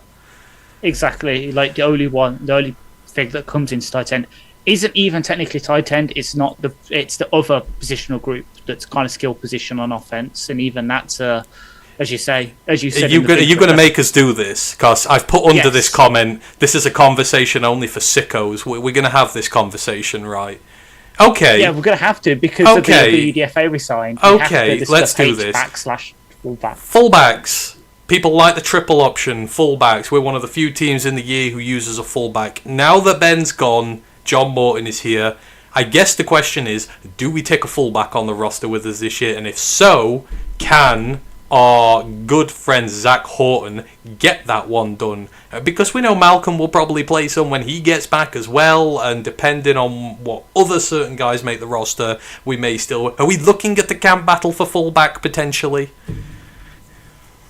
As much as I would love to say no, yes, because Morton obviously comes from the Sean Payton tree.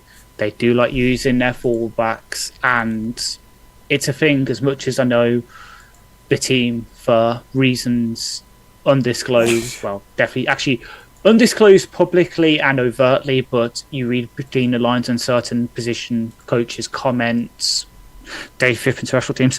The team did not like Jason Kabinda. Oh, yeah. We do not share. We do not share that view, Jason. You are a friend of the show, forever and a day. We love you. We do love you, even though you had bricks for hands. You're worse than catching and me at flag football. But it is getting phased out across the league, unfortunately. And yeah, Malcolm filled in there quite well. Zylstra can play there. I think Luke Deal played some snaps there at Auburn. Yeboah can probably play there. Brock Wright can play there. Sam can obviously play there. Even played Wildcat QB for Iowa in the Music City Bowl, as far as I remember. It is something that's going to be part of this. It is going to be part of the playbook. You've got to go way back to when the regime first started and we signed that tight end who played fullback, and Dan even said he's the front door to the offense. Oh, what, the Saints one who came here and then never played for us because he retired? Yes. Yeah. Yes. I know you mean Charlie Summit, I think it was. Yeah, Charles? so Charlie Warner was the one that the 49ers signed after they lost down. See, those were the days when players committed to play for us, then retired before they even got here. Yeah, it happened too often. It happened. So what we're saying is there's going to be like an 8-way battle for fullback, and that is the battle you need to keep an eye on for training camp, because we're all sickos and we love that sort of stuff. Right, okay. I'm not going to grade... We ain't got a fullback room right now, so we cannot grade that. So let's move on to the final offensive position, and it's the one a lot of people want to chat about. Offensive line.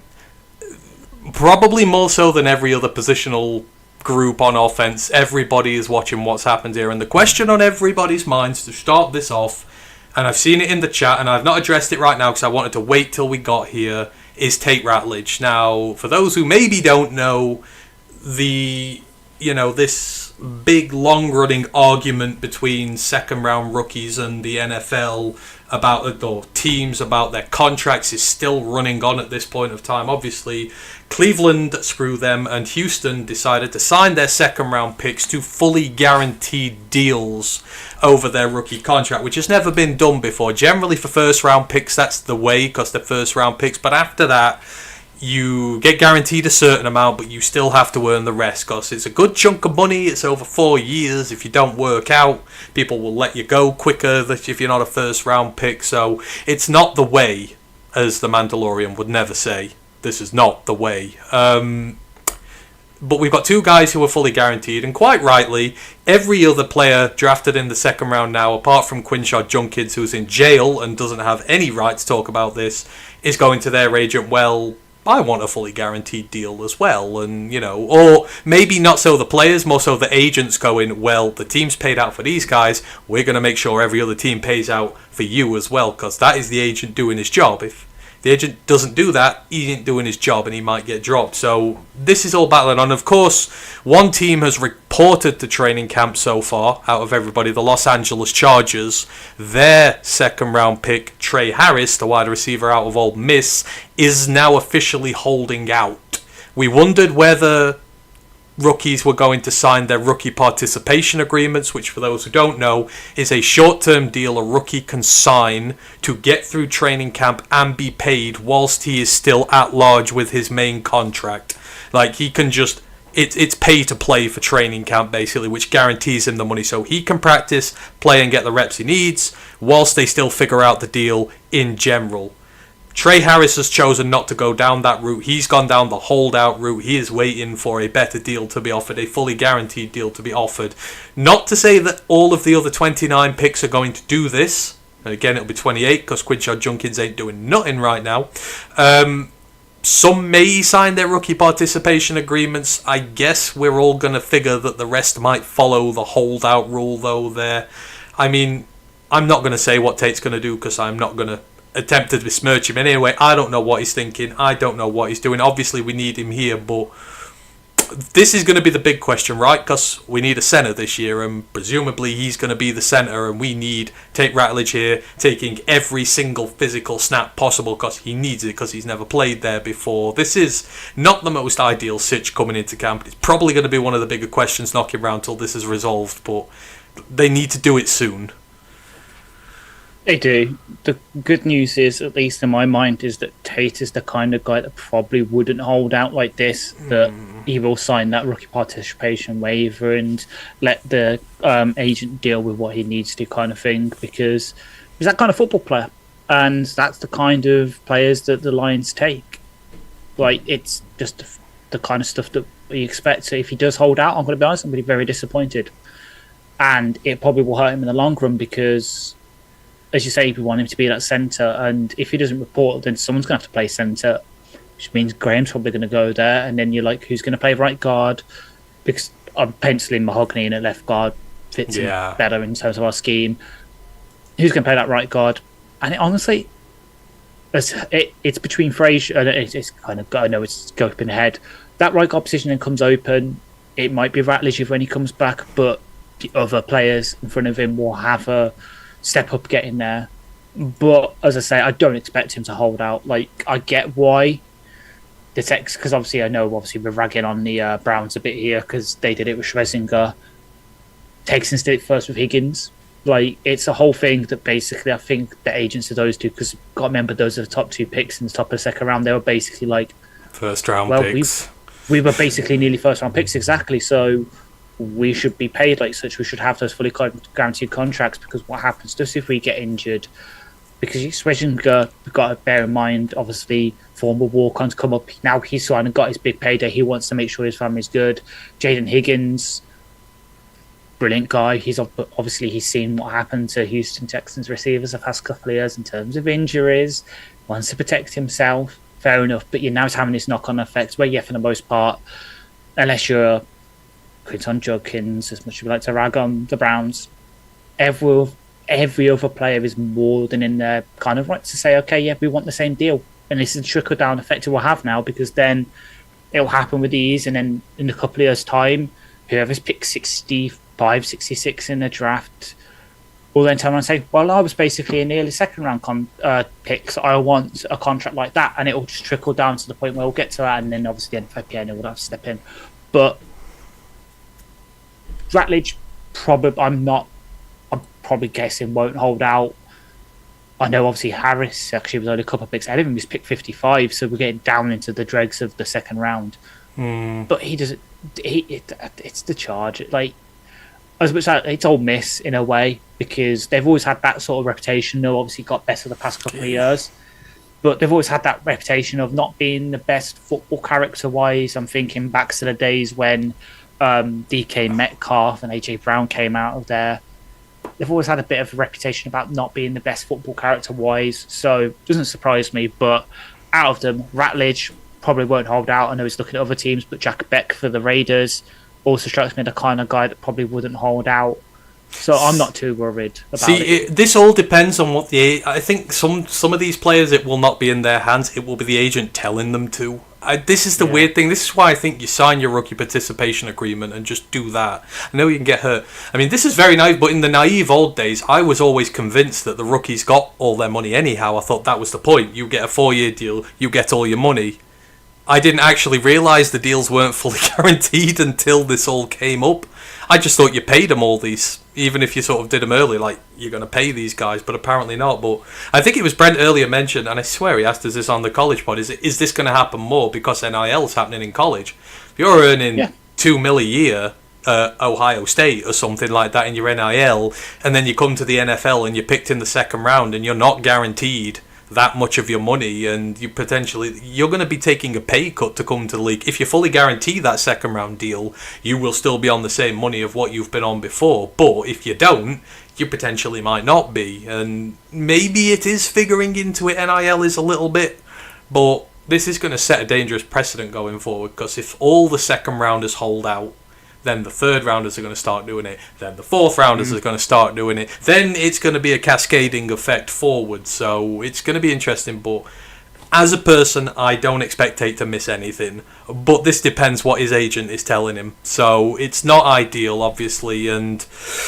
we don't need it before camp. Hopefully it gets sorted before then. But in terms of other questions about the offensive line that we're going to be looking at during training camp, assuming everything's all right here, and I've put it here, this feels like it is going to be the gunfight at the OK Corral. This feels like everybody's in for this. You have Naheem Mooti, Aguakun at centre, Jamarco Jones at swing tackle, Nisa at centre. Like, you've got a lot of guys fighting for a way into a interior that is not set yet, that's got rookies in there, that's got Glasgow, who's not in the best of form at this moment in time, and then you're going to put some of the more experienced guys like Colby in danger. What's Manu going to do? How many offensive linemen are we going to take? It feels like there are a ton of questions to be asked here, and it feels like, you know, there are a lot of guys essentially who could come with us, and if we're going to see a shock add to the roster, maybe a potential shot, you feel like it's going to come on this interior, whether they take Aguakun, whether they take Jamarco Jones at the expense of Dan Skipper, or, you know, this feels very much open after this first 5 we've got here. Yeah, I will try and answer this and then discuss what's just broken the news-wise. Yeah, it's kind of shitty that you've left out colon. Pardon the pun. You know what I mean. I'm using examples. I know colon's in there. someone at a guard or centre position is potentially got a route in on this roster, and the swing tackles have got a fair shot at Colby this year as well, and Skipper. Yeah, I was just saying that just to get the scatological pun. Wind me up. I know. Yeah. I was the fish that bit. I should have known better. Yeah. Obviously, I do love the Tainboot. I think is very much getting underrated in this battle. He will keep pressing that button and talking about this until the day is cut or put on the practice squad. But I think that's when I was saying earlier with Tate, if he does hold out, the knock-on effect. It's someone like Muti that will really benefit from this because it'll be that right guard spot that's opened. And, okay, you've got Miles Frazier, who you've drafted. Maybe he can start in there. He's certainly good enough, according to some people. Remember, he was one of the highest rated draft prospects on the board at the time we drafted him. You could easily put him there. Kairi Yoshika, who's stuck around for a while, he could easily play there. Colon's played right guard before. He could go there. But Natane Muti started for the Raiders and just is such a good scheme fit for what we want from our right guard. And the fact he was doing so well in camp and was getting all this praise before he got hurt last year makes me think he has a real shot. And same with Aguakan. Like, this is something that Dan keeps bringing up time and time again. They really do like him, which again pains me. Number one, because he's a former Florida Gator, and we all know what that means. But also because I remember he was the one I least liked out of the three we had in UDFA last year. I really liked the Louisville one we brought in, but hey ho. But again, that gives him a chance. And then I know me and you both really like Jamarco Jones just because, yeah, Skipper's got that 6 offensive lineman role down to a T right now. You put that aside and you look from what you want as a swing tackle. Someone that, yeah, if something happens with Decker this year, something unfortunately happens to Penne, which really hasn't happened yet in his career, and given the intensity of playing the tackle position, something could happen where he might have to miss a game just because of a slight injury. Jamarco Jones is the best guy we've got on the roster right now to come in and play that sort of play a game as an actual starter, just because he's done it before. He's obviously been a starter for the Titans. He's a decentish pass blocker, can run block. Kind of got hard done by what happened last year in preseason and the fact that they didn't really like playing him that much. Yeah. But this year, I think he's got a real shot to sort of take that swing tackle role. But that just makes it such a clusterfuck because given the roster rules to do with like game day actives and that, we know the team's probably going to take 10. Obviously, the first 5, probably the first 8 is pretty much locked in with obviously the starting 5 of Decker, Mahogany, Ratledge, Glasgow, Penne. Then Skipper's probably in there for the 6 offensive lineman role. Muti's in, Manu's in there because of all they invested in last year. They really like him. And then Frazier's in because he's a draft pick this year. So that's 8. So then you've got 6 players really battling out for the last 2 spots. So preseason is really going to be a real battle to watch, especially in those games, because we might see a bit of Mahogany, we might see Ratledge, just to get them snaps, because obviously we've got to bear in mind Mahogany didn't have preseason last year. He's played a couple of games, look good, but we just need to see more snaps from him. Ratledge should probably need to learn centre, so he'll get snaps. Everyone else that's not a starter will be playing significant snaps in the preseason. Snap 1 against the Chargers will probably have Manu at left tackle. We'll probably have Frazier in at right guard. We'll probably have Skipper in at right tackle. Then after halftime, Jamarco Jones will come in at left tackle.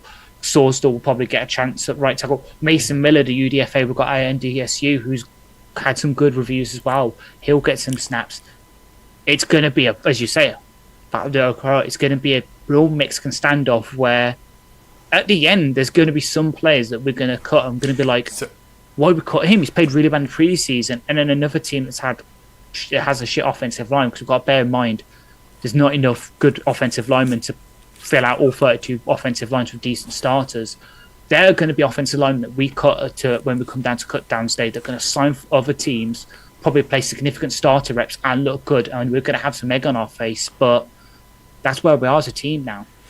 So for me, there's a lot of competition. I'm going to say some things now, and you can and probably will happily disagree with me here. Things that are going on in camp here that I think with the offensive line. So one for me, so we hear a lot about Giovanni Manu, Jeff Risdon, saying that this guy is night and day different to the guy he was when we got here. Obviously, we knew long-term development project, guy who's going to take a lot of time to get on this roster, etc. The fact is, last year we carried him, and with the amount of, considering we need as much depth as possible, carrying a guy is tough because we need spots for extra guys there. If he's as good as they say he is, and he is developing as good as they say he is, I expect in this camp he should be performing well enough to get Dan Skipper kicked off the roster. Because while Manu's not ready, Skipper has to be on the roster, and for me, Skip, I love him to death. That is where you could have a versatile centre guard in, a swing tackle in. You take him instead of Dan Skipper. I think this is the camp where Manu has to start showing what everyone is saying, because I will not believe a word about this and how elite he looks until he starts doing it. I think this is the camp he's got to kick Skipper off the roster. Yeah, no, I can definitely see that, because as you say, as much as we love Skip and the role he's had for this team, it's like what we said with Craig earlier, we need to get that upside in. We know what we get with Dan Skipper. Great 6 offensive lineman as an actual tackle to play. We need to go not best to focus on him, use him as a weak link like they did with Glasgow at the end of last season. We can't afford that with how fundamental our offensive line is to the team. So Manu needs to show why we traded up for him, because as I know what we said with Tesla, we took a real shot with him last year. The fact of getting from K-League, never really played football. It's the athletic freak kind of thing. Trusting Hank, that Hank can make something out of him. We need to start seeing that now, because otherwise, what was the point of making the swing? We should have just took someone else that was more well regarded in inverted commas, and let someone like the Philadelphia Eagles, which is a team that's always been linked with him, let him go to Stoutland. You see what they can get out of him, because for every Jordan Mailata you get in the league, and I hate ragging on this guy because I really liked him a couple of pre-seasons ago. You get an Abino Eze who, had a lot of athleticism, never really played football, just never really worked out, and now he's a backup tackle for the Jets. My marker goes, really? Manu now and ever? For me, we can't carry him any longer. That is my issue.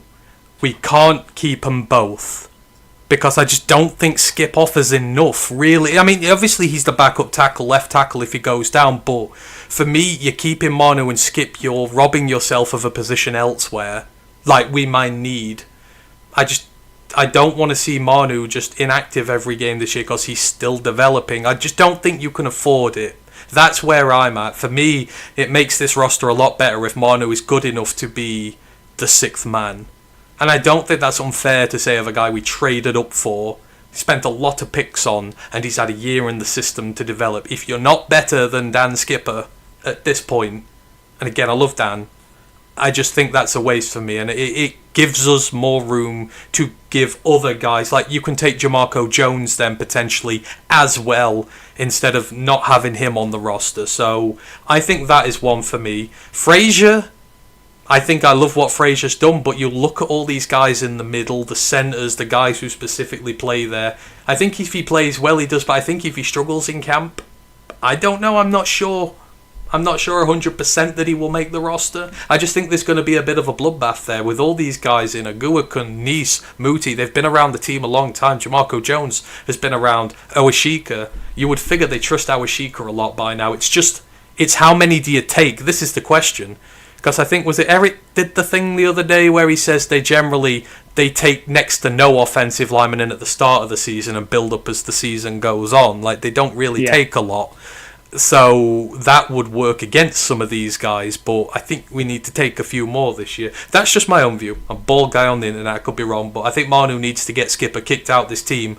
Otherwise, I'm starting to question that pick. In terms of other questions on the offensive line, Colby, we're talking about players in danger who ain't going to make it. Like, he seems to be the most obvious one now. This is the year. You've got to stop being inactive, dude. We need tackle depth. That's the reason why Skip's here. Because Colby's not developed. And these guys need to start showing through now, because we need upside, not, as we've already said, the safe floor of Skip. We need the upside, because that makes better depth. Exactly. Like, can't fully put it all on Swordsdale because obviously we took him where we did, coming out of William and Mary, which is not exactly the biggest school.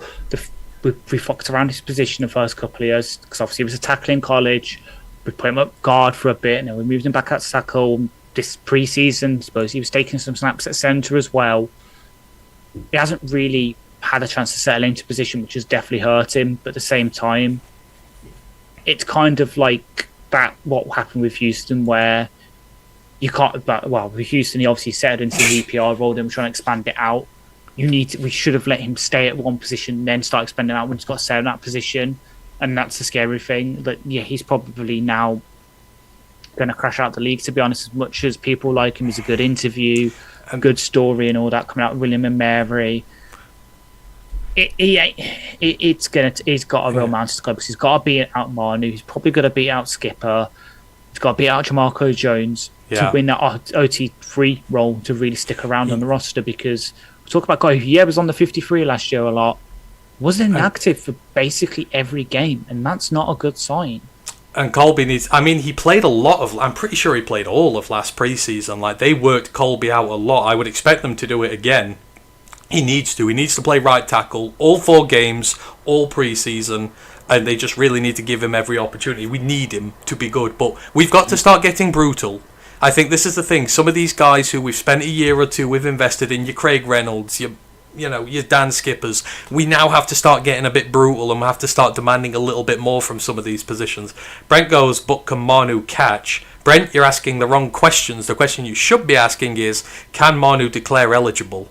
That is the question you need to be answering, Not can he catch, can he declare eligible? If he can do that, then he's got a leg up here. Grandizer, we don't hate on the podcast unless it's Will Harris. This is not hate, this is just a little bit of realism in the conversation, so...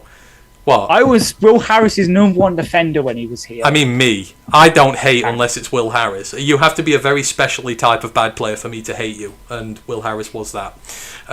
Outside of that, it's no with Skip. It's just we need to upgrade that ceiling. We've had a problem at backup tackle for years, and I've been screaming from the Blue Hills about us having a backup tackle problem for years. We need to solve it. And Manu was brought in to solve it, and Manu should be ready to put his big boy pants on and go out there and be a 6th man. If you've got to be a 6th man in your second year, how long is it going to take him to be a starter, right? Like, Taylor Decker's going to retire eventually. We need him in 5 years. If he can't do that, I'm just... we've got we are a Super Bowl team. We have to put expectations on our rookies. So that's all it is with that. Anything else about the offensive? I think we've just about covered that. That's the one where everybody's watching, and it's going to be a bloodthirsty battle, that is. So that's the offense all done and dusted. Just in the middle, before we talk about the defense, Ash has rightly put in the chat here, big deal doled out in the NFL. Aaron Glenn. You're not learning from Dan Campbell, Aaron Glenn. You don't give out big deals as soon as you get to a team, but apparently you do, because Garrett Wilson is staying in New York. 4 years, $130 million deal with over $90 million guaranteed, which I'm pretty sure blows Amon-Ra's contract out the water. That is a big-ass deal to hand out in your first season there for a receiver when you need a quarterback, when you need trenches, etc., but I mean, Garrett Wilson is worth that, right? He is a special player. Ever since college, he's a 3-level threat. He's had to deal with a load of crap there. He's swam to the surface. Well done for him, but yeah, that's a lot of money to give up to a receiver so early in your build. Exactly. Like, obviously, the more breakdown of it, it's so the $32.5 million average is the 5th highest for a wide receiver. He will be under contract for the next 6 seasons. You've got to bear in mind this is his 3rd. So I think this is just coming out his 1st season. So he's got a 4th year, 5th year option, then these 4 years. So you presume the 5th year of the option. So he's under contract there for the next 6 seasons. He is the first Jets first round pick to be extended after his 3rd season under the new rookie wage gap scale kind of thing. So fair play to him for breaking that record. And his APY is the 9th highest as a percentage of the cap at the signing for a wide receiver. So long story short, as much as we love you, Aaron Glenn, fuck you, because you've just made the JMO extension even more fucking expensive. Well, Marcus just said, wonder if Glenn's on the same page as his GM. I don't know. You've got to figure Aaron has a say in this, and obviously you want a guy. I mean, to him, I guess Garrett is his Amon-Ra. I mean, Garrett's job in college. Garrett was a 3-level threat in college, and I guess they will use him as a 3-level threat here. Like, he will be his Amon-Ra. Justin Fields will target him a lot. You want him in fantasy football this year for sure. MCDC once said he slept better knowing Will Harris was back there, but I was having nightmares. So was I. I can still replay the exact play in my head where he's trying to cover DK Metcalf and his ass slips to the ground, and DK has the easiest touchdown he'll ever have in his life there. But stop stirring pots here. You're going to make Ash rebel against this. So, stop trying to pit. We've been getting on very well so far. Let's not upset the me and Ash dynamic here so far. No mentioning FSU, no mentioning Will Harris. There we go. Grandizer goes, what is crazy? A Lions cast off on the O-line would be a welcome starter with the Seahawks. Yeah, they would. A lot of our guys would be cast off elsewhere. Like, you can't keep a lot of these guys on the practice squad. Hence why you've got to get brutal and start cutting some of the chaff off at the top, because I don't want to lose them to other teams. Anyhow, we're going to move on to the defensive side of the ball, because we need to talk about that. Defensive line, and a lot of questions to be asked at the defensive line on camp, but I mean, a lot of this primarily comes down to what scheme are they going to play. We've talked a lot about this in recent weeks in regards to how some of the free agents are going to potentially save themselves here, but I think coming into camp, Ash, the big questions: one, can an edge 2 stay healthy?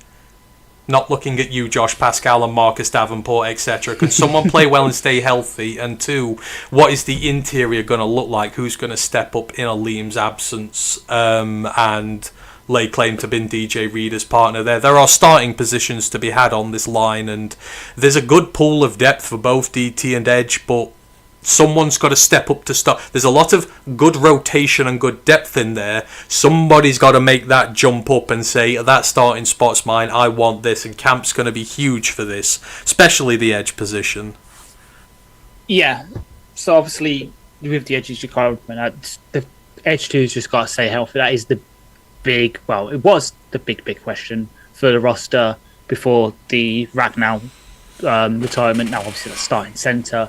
But everyone else and their mother and their dogs were saying, well, we love the Lions, but the one thing we just can't, like, we think is the weakness is edge 2. Can they get a running partner for Aiden Hutchinson? That's where everyone's mocking us edge early in the draft and everything. Obviously, we went with Tyreek instead, which is still debatable, according to some people. ESPN off-season grades. Davenport, as much as the team loves him, it's last chance saloon now. We've been through this many times now. Manuel Mosley, Julian Aquara, Deshaun Hand. Yeah, they're on a list. Tyrell Crosby. Hey, that was uncalled for. You take that back. You take that back. We have not had a good swing tackle since Tyrell Crosby. We will have no Tyrell Crosby slander on this podcast. Thank you. I know.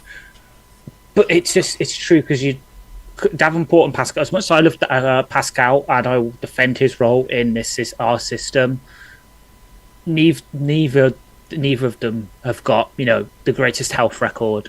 And then you look at the people behind them, and it's not many players who can play that kind of role. So it's Al-Qadim Mohammed, Isaac Ukwu, Hassan, who we drafted in the 6th round, Agude, Nate Lynn. These are all players so far that are like 250 pounds. They're not exactly like the next kind of big end we've got is Keith Cooper, who's a UDFA. Oh, the Illinois one. I think it was the Illinois. He was Could Houston. Be wrong. Oh, was he Houston? Oh, yes, he was. I think, yeah. But that's the thing. We need one of them to step up and take that big end role, unless you're trying to put Hutch there. But then he's suddenly switching to the other side, and it's not exactly his skill, because his best trait is that he can stand up and sort of have like a 2-point stance and rush that way. You put him in the big end role where he's going against tight ends, and now he's going to have his hand in the dirt. Doesn't use him to the best of his ability. So we need someone who can play that big end role. Probably will be Davenport going into the season, but can we trust him? Probably not. Pascal, he can play the role, but it's kind of like we've said with Reynolds and we've said with Skipper, where he's good. He's like sort of base level. You know what you're getting from him, but you're probably not going to get much more than him, which is why quite a lot of people pretty much theorised that when he's done with this year on his deal, which is last year of his rookie deal, we're probably going to go elsewhere. I could see him returning for a low veteran deal next season to be a rotational piece. So it's Pascal when we're we're saying on about yeah, Pascal, yeah, he'll do the Levi probably. exactly. But the fact we're saying about someone who is going to be we theoretically could be a starter for us says it all. Which is why I know it's beating the old drum, but I would not be surprised if we get into a couple of weeks into camp and then a certain edge rusher comes back. Yeah, Za'Darius. I mean, how much? I mean, this. I guess it all comes down to how much of their scheme do we see. Like, you're gonna figure that they're probably gonna try and keep it under wraps, right? But it depends. What are they doing? Are they playing the 3-man front? Is DJ Reader playing out at a 5 tech? Is Pascal playing there? Is Roy Lopez getting the nod at nose tackle? Are they playing a 4-man front? Because if you play a 3-4, then Davenport drops out the question. You'll play Barnes with Hutch. Like, that's what I'd do anyhow. I'd play Barnes and Hutch on the edges. But yeah, you're going to do both, right, though? You're going to play 3-man, you're going to play 4-man, you're going to have your systems for them, but which are they going to like more, I guess, is what it comes down to. And it still probably will be the 4-man front. So that article that I referenced earlier with the whole thing about Brian earlier, the whole thing was, again, how the multiple front helped us, and the fact that we played obviously the most base defense last year, because Barnes, that's the good thing about the Barnes role at the Sam, is that he can play as an off-ball linebacker, but we did deploy him quite a lot as basically a 3-4 outside linebacker. I was about to say, didn't we do that with Ukwu and Lin as well? I believe we tried to drop them, didn't we? And play them in the 4. So Lin did do it a bit. Yeah, both of them did do it in the preseason. And then who was the big fucking German who did it as well? Was it Barder? Did we have Barder? We were doing David it with Barder him as well, was a defensive tackle. He was a defensive tackle. Yeah. So, and he barely made it out. I think he got injured in camp. He got injured in camp, yeah. So it is the big question. We probably still will go for like the sort of multiple 4-3 that we did start last season. But the big thing is, will the emphasis be on Barnes, which I know is stated like, because obviously with Shep being a former outside linebacker coach, and linebacker coach, the focus will be those linebackers. So will we see the front being used more to put Derek on the edge where he's best as an edge rusher, put Campbell in the best positions as a double A gap blitzer, double more kind of looks. Anzalone, will we put him in situations where he's more of a sub linebacker, basically playing hook zones? I would see that in the preseason. I would move Barnes all over the place. Like I would put him at that outside. I'd put him in the middle and use him on blitzers. I'd be like getting the defense watching. Where is he? What's he doing? Like, he's the little X factor you can work with. I mean, he's been mentioned. Carlton mentions Hassanin is 275. I mean, what? We all love Hassanin. He is raw as fuck. But if Pascal and Davenport don't do their jobs, one takes a knock. So I believe Davenport got injured in training camp last year, didn't he? He took a knock, he didn't play, and he wasn't playing pre-season, and he didn't play week 1. If him and Pascal don't do so well, could the rookie shock us all and really put his way up the depth chart? I know it's unlikely, but if Pascal and Davenport don't do the job, he's next up on that list, unless you use Mohammed. But it feels like the room is open for Hassanin to shock us all. Even though I don't think he will, I think there is an opportunity there for him to shock us all if the others don't live up to their expectations. Exactly, yeah. So for me, it probably would be Mohammed up next, because it just comes down to one thing, and I know I've just bragged on him a bit with a sort of weight and that, because he is a lighter outside kind of rusher, and obviously Hassanin is more of your traditional build. It's just because right now the things we've seen from Hassanin, and I could say this, and it turns out in pre-season that he just clicks for him, is to run defense. Obviously that's the thing with him. But I guess if you want to blitz him from a 3-4 spot and you've got 3 big chunky in DTs in, Aiden in, that frees him up to be more of a situational pass rusher as a starter. I wouldn't actually mind maybe do it, because he's got speed. He's absolutely got speed. I would not be against if you're using the 3-man front to put Hassanin at outside linebacker as a starter, because that basically renders Pascal will play inside as one of the 3. Davenport won't do it, but I think he should be. You've got to shake that room up. Edge 2 has been a problem for as long as all these other ones. Running back 3 we've talked about, offensive tackle. It's been a problem for ages, and Sometimes you just need to throw a grenade in there and go, screw this, we're going to take the wild card. Exactly. Though I find it funny, we were just discussing obviously injury-prone outside like sort of edges for us. Our rivals for our first preseason game have just placed an oft-injured wide receiver on PUP. Mike Williams. Oh, God. I was about to say Keenan Allen, but he's not there anymore. You could choose any one of them. They're always injured. Except for better than Amon-Ra St. Brown, Lad McConkey. Don't say that, otherwise you'll inflate Matt's ego there. Like, I mean, you know, if he's watching. Hope you're well, Matt. I've lost my train of thought here. What the hell were we on about? D tackles, edges. We're talking edges. We haven't talked the D tackles, like who's going to be the starter next to Reader with Alima. That's a question I think training camp has to answer. I'm not ready to say Tyleek's going to start week 1 because I don't think he is potentially. I think that's, if anything, it's a problem because I don't think Roy Lopez fits skill set wise. He's a pure nose, and Reader is technically that. There's no pass rushing presence in there. I would put my chips down and say Levi potentially. I think Levi is the one who if I'm going to be pressed into making a decision now, and I would probably rather Levi start. I don't want to put Tyleek. I want to rotate Tyleek in and let him figure it out because he needs to. And this is Levi's contract here. We need to see if he's worth a bigger contract here. So I think the question, it's a very good question. We've got starting positions available at DT and Edge. DT, I think it's Levi, but I could be wrong. But I would want it to be Levi out of all of them. For me, it's Levi as well, for the simple fact that with Alim out, Levi is our best free tech. So Reader's got he can flex between the 1 and the free tech, but probably best at the 1. Tyleek right now, with the way I foresee his Lions career going, he's best backing up Reader, learning both roles, but being the first guy up the bench for both roles. But in the future, he's probably going to be our 1 tech. Lopez is a 1 tech. You don't flex him from that. Wingo's still come off injury. He might be ready for training camp, but he's probably not going to start. Needs a bit more seasoning. I think they said he might go on. I don't think they said he's going to be ready. I would figure he'll open up on... Would it have to be PUP? It would be PUP. Because, I would think he'll open up on PUP. Yeah. So then it's Levi. He's the only free tech we've got because Broderick, unfortunately, it's probably going on to a bit, but he's not long for the roster for me. The fact that now we've got 3 players in front of him that play his role, with a first-round rookie we've just taken, a free agent we spent above the odds probably for in Roy Lopez. Martin's going to have the camp of his life to even make the bottom of the 53. Like, let alone the practice squad, especially since Pat O'Connor is still fighting there for a bottom of the depth right place. He can play 5 tech, he can play 3 tech, he can play the nose for us last season.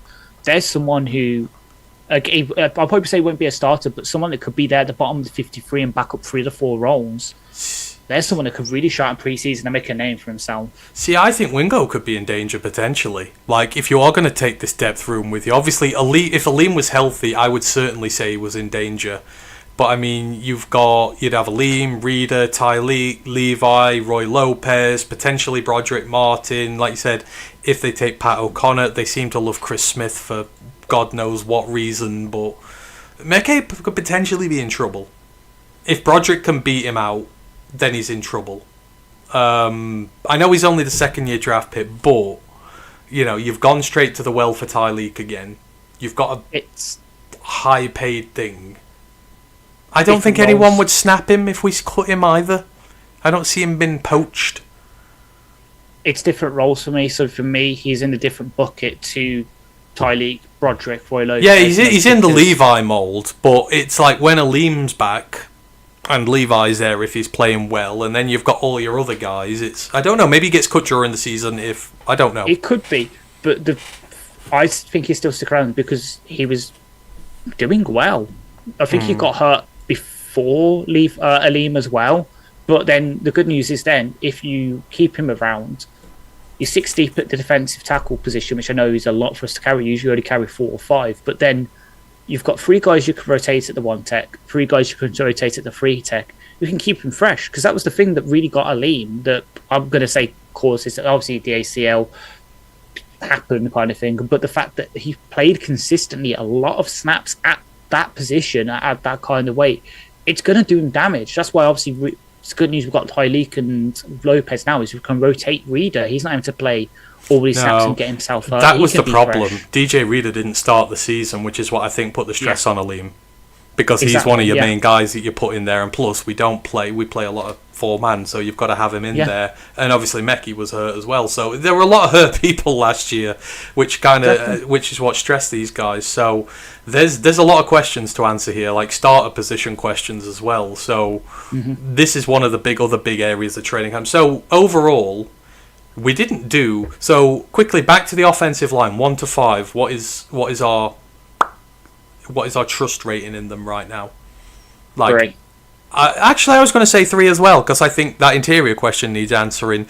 Defensive line, going into camp, what is our trust level in the defensive line right now? I feel like potentially being quite harsh here, because the questions we have to ask are big questions. We've not even mentioned Hutch. Like, I don't want Hutch to have to come back and play like an all-pro from day one because no one else will help him. I feel like that's really unfair. Like, he's coming back into a road grading schedule. Some really tough games where we're going to need him to play. And it's like my D-line, I would... I dread to say 2, maybe 3, but then I feel like I'm been disingenuous because I'm trying not to appear negative, but... Not having a pure edge 2 right now and just the uncertainty at DT and not knowing what they're going to do yet. It may change, but I feel like there's more questions to be asked than have been answered, which means I can't have a big level of trust in it right now. I'm probably at 3 just because I'm probably a bit more optimistic on Levi being able to take up that starting role when Liam's out. If this is based on what it could be great. I think just going into camp... Yeah. Going into camp, so for me, that's what I'm saying, because for me, going into camp right now, Hutch, even if he's at 80% of himself right now, he has to get a couple of games to get fully up to what we had with Hutch, the start of last season. 80% of him is still pretty damn good. Okay, yeah, Davenport and Pascal aren't too optimistic about in terms of them being able to stay healthy, but if you're rotating between the two... Would you give him a series in a pre-season game? Just one. Hutch. Yeah. See, Dan talks about... I know this is the thing that joint practices does it, but I feel like there are some positions where joint practices can't quite simulate. You know? Yeah. That's the thing. I know you risk hurting Hutch, but you're going to risk hurting him when you send him out there against Green Bay anyhow. Like, it could happen any given day. I would feel better if Hutch had... And I'm only talking a series. I'm not talking a half or anything. Just a series to get his beak wet again. And plus, if he is taking a few hits, maybe like his body, he uncovers maybe some weak points or something he's not familiar. You know, you don't know until you've been hit, right? And you're not going to get hit in even a preseason scrimmage like you are in a real game. I don't know. That's just me. I'd give him a series and see how he felt. Potentially, I'm just trying to think. Chargers will not start. Because I'd do it if one of the teams is starting a starter kind of thing. So Chargers will probably not play Joe Alt. So we can rule him out kind of thing.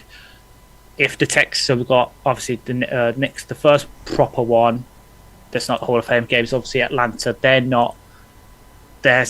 If their starters have a lot, I'm waiting for our lads to load up. I'm thinking more it's just for his body endurance, not even the level of opposition he's up against. I want to test him. That's the thing. So that's why I'm saying it's got to be a starter, because if he's going up against, fucking playing the Dolphins, their starters right now, Patrick Paul and Austin Jackson. Yeah, okay, they're starters in the league, but they're not exactly high level. So we put an 80% Hutch out against them, hit at them. He's probably still going to win a damn lot. Like the Chargers backups right now, because again, they're probably not going to play their thing. Trey Pitkins and Jamali Sawyer, not exactly great. The Falcons, Jack Nelson used a 7th round pick, and then Storm Norton, not exactly the best. That sounds like a lead in a 80s action B movie. Storm Norton. The one team I do it against, and luckily it's the last one we have, if the Texans are starting Avante Ursery and Trent Brown, which are their backups right now, or hell, if they're even playing Blake Fisher, they probably won't play Cam Robinson, but if they're starting either two out of the three of Ursery, Brown, and Fisher in that game against us, I'd play Hutch for a series because there's a proper test for him. We're not talking someone who, you won't be surprised seeing on a UFL sort of lineup. Trent Brown, okay, he's getting on a bit, but been there, done that as an offensive lineman. He's fairly solid. Avante Ursery, I know you loved in this draft cycle, coming out of Minnesota, damn good. And then Blake Fisher, who I really fucking loved last year, and I hope to be drafted, but unfortunately Texans took him in the second. Yeah. There's guys that around the league will probably be starters elsewhere. So if they play, I'd play Hutch for a series, but that's it. But yeah, fortunately, just because the team's like and that, it probably will be. They'll do it in joint practices with the stuff there. They can thing it, and it'll be week 1. And then Hutch could come out and look amazing week 1 against the Packers. I fucking hope he does. I hope he just power drives Jordan Love into the ground, and then Ryan Matthews can be happier because Malik Willis will be the starter for Green Bay and might actually do something. But oh no, let's not go back. Let's not go back to that one again. Malik Willis, good lord, that ignited a lot of arguments in this fan base. So. He did, and I caught the flack from him for you because he thought he confused us. If you remember, I had a massive argument with Avery about Malik Willis as well. That's still not been settled since then. So, Marbarker goes, for me, Holmes is juggling edge too, and he knows it makes fans nervous because Hutch is so fab. Yeah, when you've got a top tier edge, it just feels like teams aren't bothered about adding a second one. It's tough. You've got to draft it. And then you look at teams like the Giants who have 3. Yeah, I think he's played fast and loose for a bit too long. Last question on the D-line. Where's the hard deadline for Za'Darius? Because at this point, I don't really want him back if he's not good. He needs to be here for camp. He needs to be getting adjusted to the new coordinator, the new system. I give him a week at most. If he's not here for when training camp properly starts, I'm going to say I don't want him, and I'd rather keep the guys here. I'm not going to let him hold us to ransom.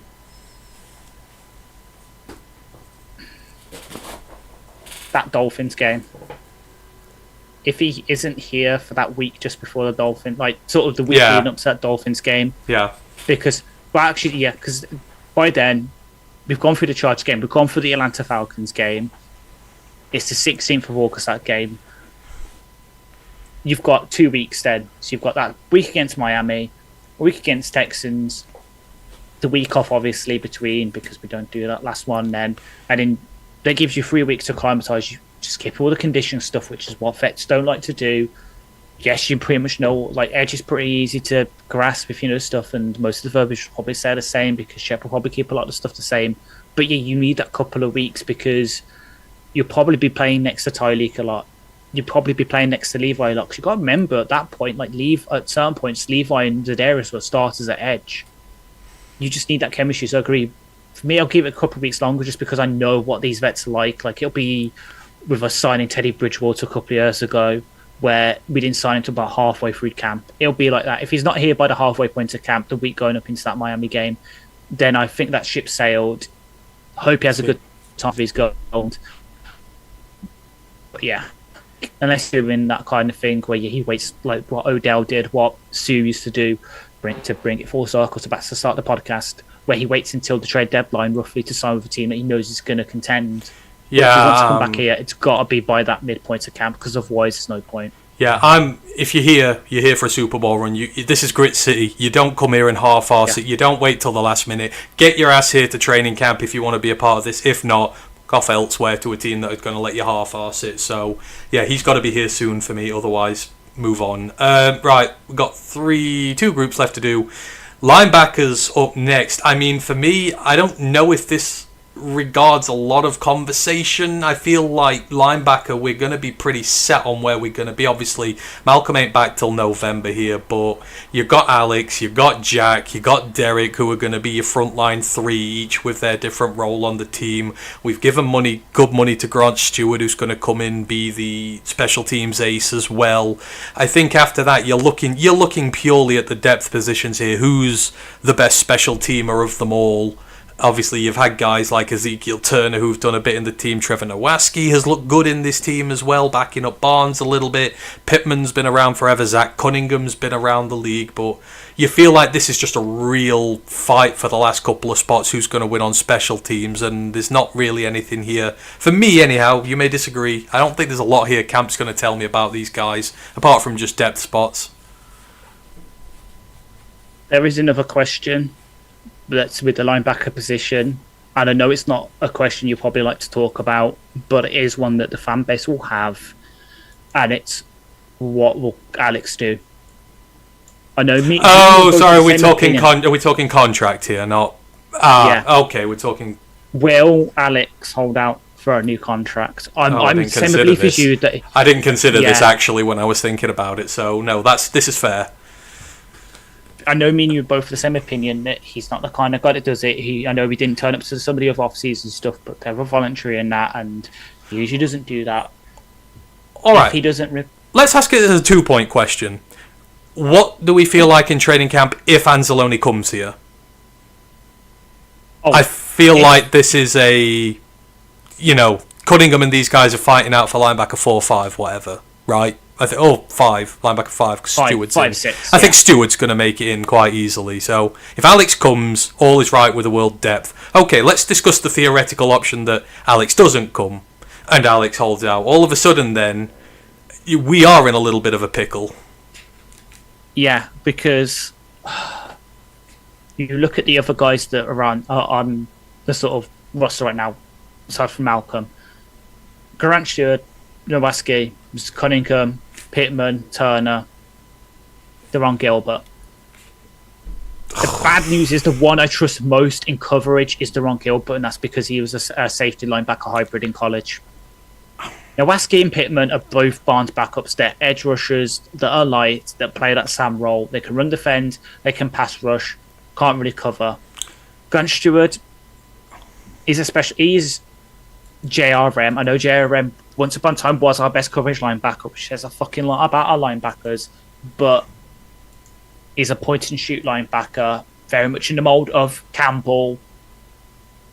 Not so good in coverage. I know Campbell's really improved in that recently, but not that. Cunningham is a tackle machine. He's Blake Martinez. If you remember him from the Packers days, he will probably, if he was ever a starter, he'll get you 150 tackles, but they're going to be 5 yards down the field, or it's going to be him in coverage on a tight end or linebacker, and they're going to catch the ball, and then he's going to tackle them pretty instantly. They won't get yak, but he's giving up the catch.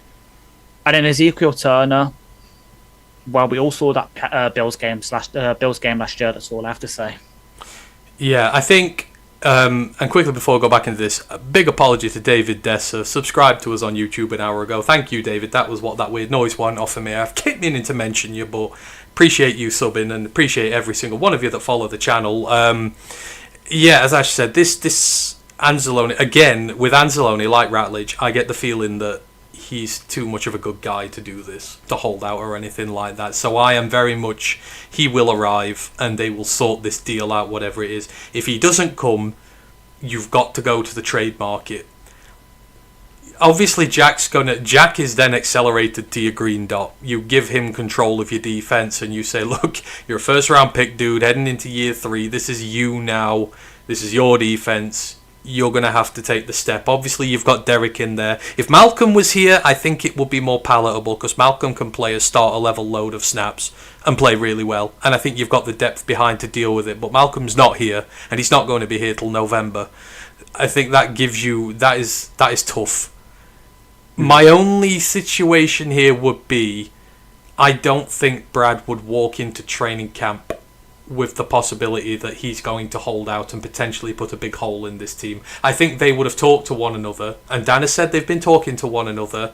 I think the deal will be done at some point, and they're under the understanding the deal will be done.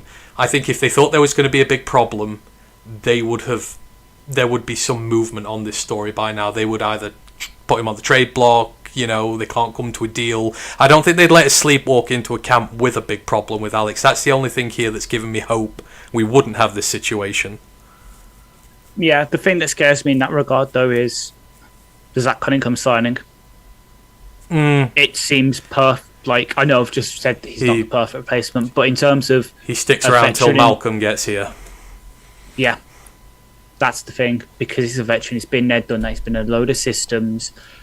He's obviously played for 4 teams. People that listen to Nolan's podcast will know that because it's one of the Connect Fours last week. It just seemed that when that signing happened, it did ring alarm bells for me because it is the perfect kind of vet guy that, he's not a perfect replacement for Anzalone because Cunningham is our pure Mike. Anzalone is a will in our scheme. And we don't really have a will that's not called Zeke or Turner or Deron Gilbert. But in terms of just a veteran guy in the room to help bring people along and be that presence, it's the perfect replacement. So that's what scares me. Like, I agree with you, though. I don't suspect that I would not expect Brad's the kind of guy that will let something like that hang over into camp just because, we kind of need him. And it's too critical a point. It's too critical a point. And also, I think it would take away some of the spotlight from what everyone pretty much knows the team's going to do, which is when the vets report is going to be the day that Frank officially retires. They're going to have the big thing. They will not want to have a potential holdout situation of Anzalone overshadowing over that. No, exactly. You're right. And I think in the theoretical situation, something does happen with him. I think you've got to go to the trade market imminently. Like, I am not going to stick with these depth players moving one up the chain, especially not with Malcolm here. So I think you're going to have to do that. But again, I think we'll be fine. I don't know why. Alex just exudes that professional aspect to him. Like, if he wanted to go and he thought they were dicking him around, he would have put in a trade request a few months ago so he could get settled on a new team. That's how I feel, but it's very difficult. But outside of that, these guys are fighting for depth spots there right now. And providing it stays as it is, I don't think there's many questions to be asked going into camp there. We'll just see who... And it depends, I guess, what they do with Barnes, whether they play him there a lot, whether someone else comes in and does a bit of work, or whether they use Nowaski out there. Who knows, but... Most of these guys will probably be around in some version anyhow. A lot of them will be on the practice squad ready to bring up as and when you need. And then... So... Trust in the linebacker core. Providing Anzalone plays and everything works out as it does. I think I'm at 4, providing Anzalone stays, because I know Malcolm's coming back. And I think the others can do the job until Malcolm gets back. Yeah, the only reason it's a 4 and not a 5 for me is just because, as I say, there's not a true backup to Anzalone at will. Like, it is very much a situation that if something happens to him again, not obviously the hold outside. If something, let's say, he gets injured during the season, there's not someone there that I trust to step in and take that kind of role for us. Yeah. And not so that's the only reason it's not a 5. Because otherwise, it would be a 5. I'd be happy. Yeah. Trust the 5, like the 5 that, well, we usually carry 6, so you can probably trust the starting 3 of Barnes, Campbell, Anzalone. You can trust Malcolm, you can trust Stewart, and you can trust whichever one out of Nowaski and Pittman earns the backup Sam role, special teams linebacker role. Zach Cunningham on the practice squad, great. There's a veteran guide. If something happens to Jack, bring him in and we're all good. Turner and Gilbert, well, okay, they're good special teamers. If something happens there, we can bring them in. Yeah, because there's no true, like, other than Anzalone's no coverage linebacker. That's the only thing. But at the same time, there's not many good coverage linebackers that aren't exactly, paid a lot these days. It is very hard to get a good coverage linebacker these days because most of them are, in college at least, go, well, fuck this, I'm going to be a safety. They're paid more. Let's just trade for Devin Lloyd. And you could have had Diane Henley last year, just saying Lions, but he would absolutely slay in this system, as Gen Z would say, or Gen X. I use the word slay because I'm young and cool.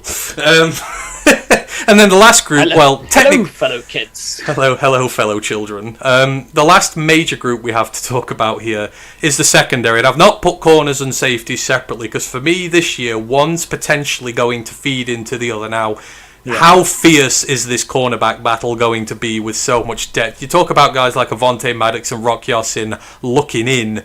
But the question here is, how fierce is the competition going to be? And Ash has particularly highlighted Rakestraw versus Robertson for the starting nickel job here. But regardless of what happens with that, does this spill over into the safety room? Because right now, the safety room, we've got 2 of the best safeties in the NFL. But the depth room, is made up of fan favourites and guys who've not really seen the roster so far. So when you look at the safety room, in terms of, obviously we drafted Dan Jackson this year, but, you know, done precious little. You got Maurice Norris, Lawrence Strickland, who played for us last year, Eric Hallett, who's been around for a while, Ian Kennelly, who everybody loves this year. You know, you've got a lot of...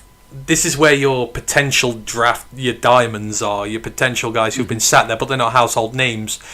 Is the cornerback battle going to fill over? People talking about Maddox playing safety, maybe going into the depth room there. This feels like the corner room's going to come first. We've got to answer all the questions about corner. Who are going to be the two main starters? Who's going to play the nickel? Who's going to comprise the depth? And then are the guys who don't make the cut on that list going to filter into the safety room and start knocking the safeties out of percussion, because it's easier to keep Maddox and get rid of Kennelly, I guess. This is the intriguing one. There's a lot of depth here, and this is just a case of not, like, are we going to be able to fill the room? It's who's going to fill which room, and I expect this to be very fiercely competitive. Like, you know, I know we've got our two main corners, but like I say, after that, the nickel battle, what are we going to do with these guys? Guys in contract years, can we get off them early if they lose battles? This is going to be one of the most intriguing storylines, because we could have one hell of a secondary this year. Yeah, and it does come down to where you slot Maddox. Like, I know our lads has him right now as our backup nickel, but given what the team said about him, given his profile, to me, he does seem to be that safety free that will be used, because he fills that kind of branch role where he can play nickel, he can play single high, he can play in shell, play in the box. He's got like reps doing all that. Plus, he's got the leadership to bring along these younger guys. Like we saw it with the Eagles last year. Blankenship, who I know you love, and Cooper DeJean, both last year credited Devontae Maddox with them sort of growing into their roles, because he's that veteran leader and he's done both what they do before. So having him on the roster to help along whoever does win that safety forward job, because probably will carry 4 along. I'm a big fan of Ian Kennelly. I like what I saw of bits of him. He's got an athletic profile to grow into something really special. But yeah, he needs a bit of mentorship. If it's him, if it's Dan Jackson, who was a former walk-on for Georgia, is not the best athletically, not the best in like coverage, but in terms of doing other stuff, he's pretty damn good, and he does special teams. Could he win it? Norris, Strickland, who both been around last year, Hallett, who used to be a former Jags, has played under Deshaun Townsend, who's our DB's coach. They've all stuck around from last year, so that's safe. It is really safe, because for me the corner battle is pretty cut and dry. Like, we know our starting 4 in a way of Arnold, DJ Reed, Robertson, Rakestraw. 3 of those 4 are going to be our starters. Whoever's out of Robertson and Rakestraw is not winning the starter role is going to be the first guy off the bench. Yasin is going to be around his basically this year's what's the name of the I love how he's gone to Tampa Bay, and now I've raised him from my mind, even though he obviously had to play against the 49ers and play against the Cowboys that really fucked him over.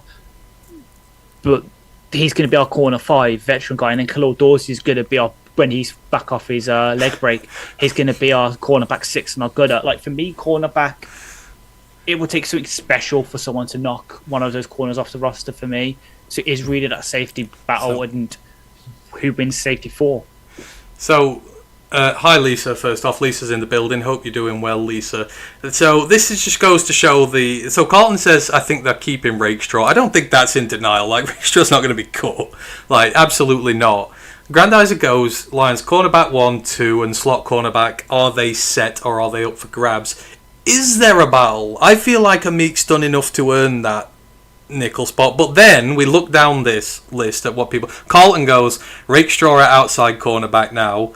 Lisa goes, put DJ Reed and Robertson on the outside and Terrian in the slot. Like, we've got people all over the show here. Like Terrian's not a slot. No, you can't do that to Terrian. You can't do that to Terrian. But I know people talk about Amik on the outside. Some people saying you play Rakestraw outside. Like, what's the battle gonna... Like, and this is it. Nobody knows.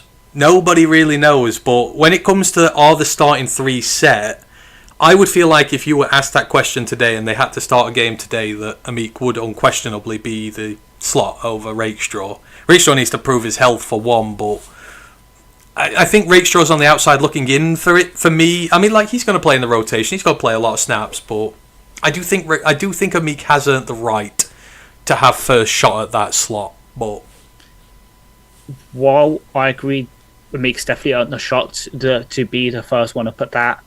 Given what was said about Rakestraw last year, so we've got to bear in mind that before he got injured in the warm-ups, he was supposed to be starting in the slot. Yeah.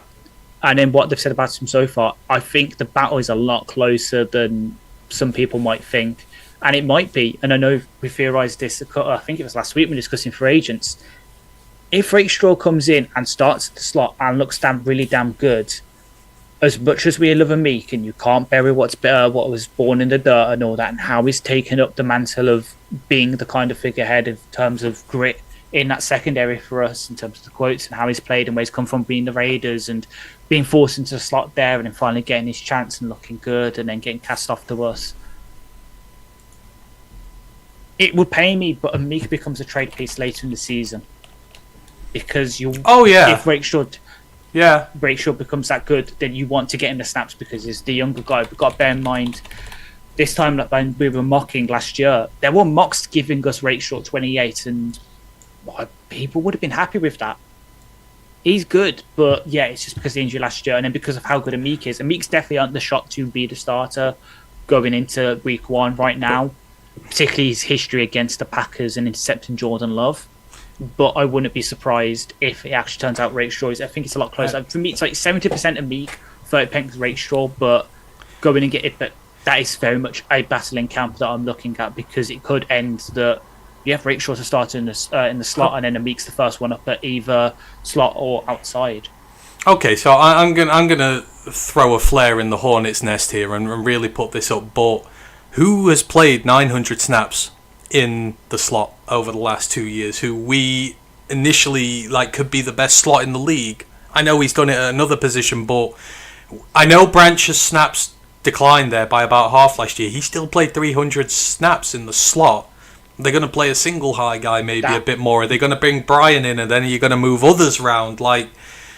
Brian, see, that's the thing. Brian is so versatile.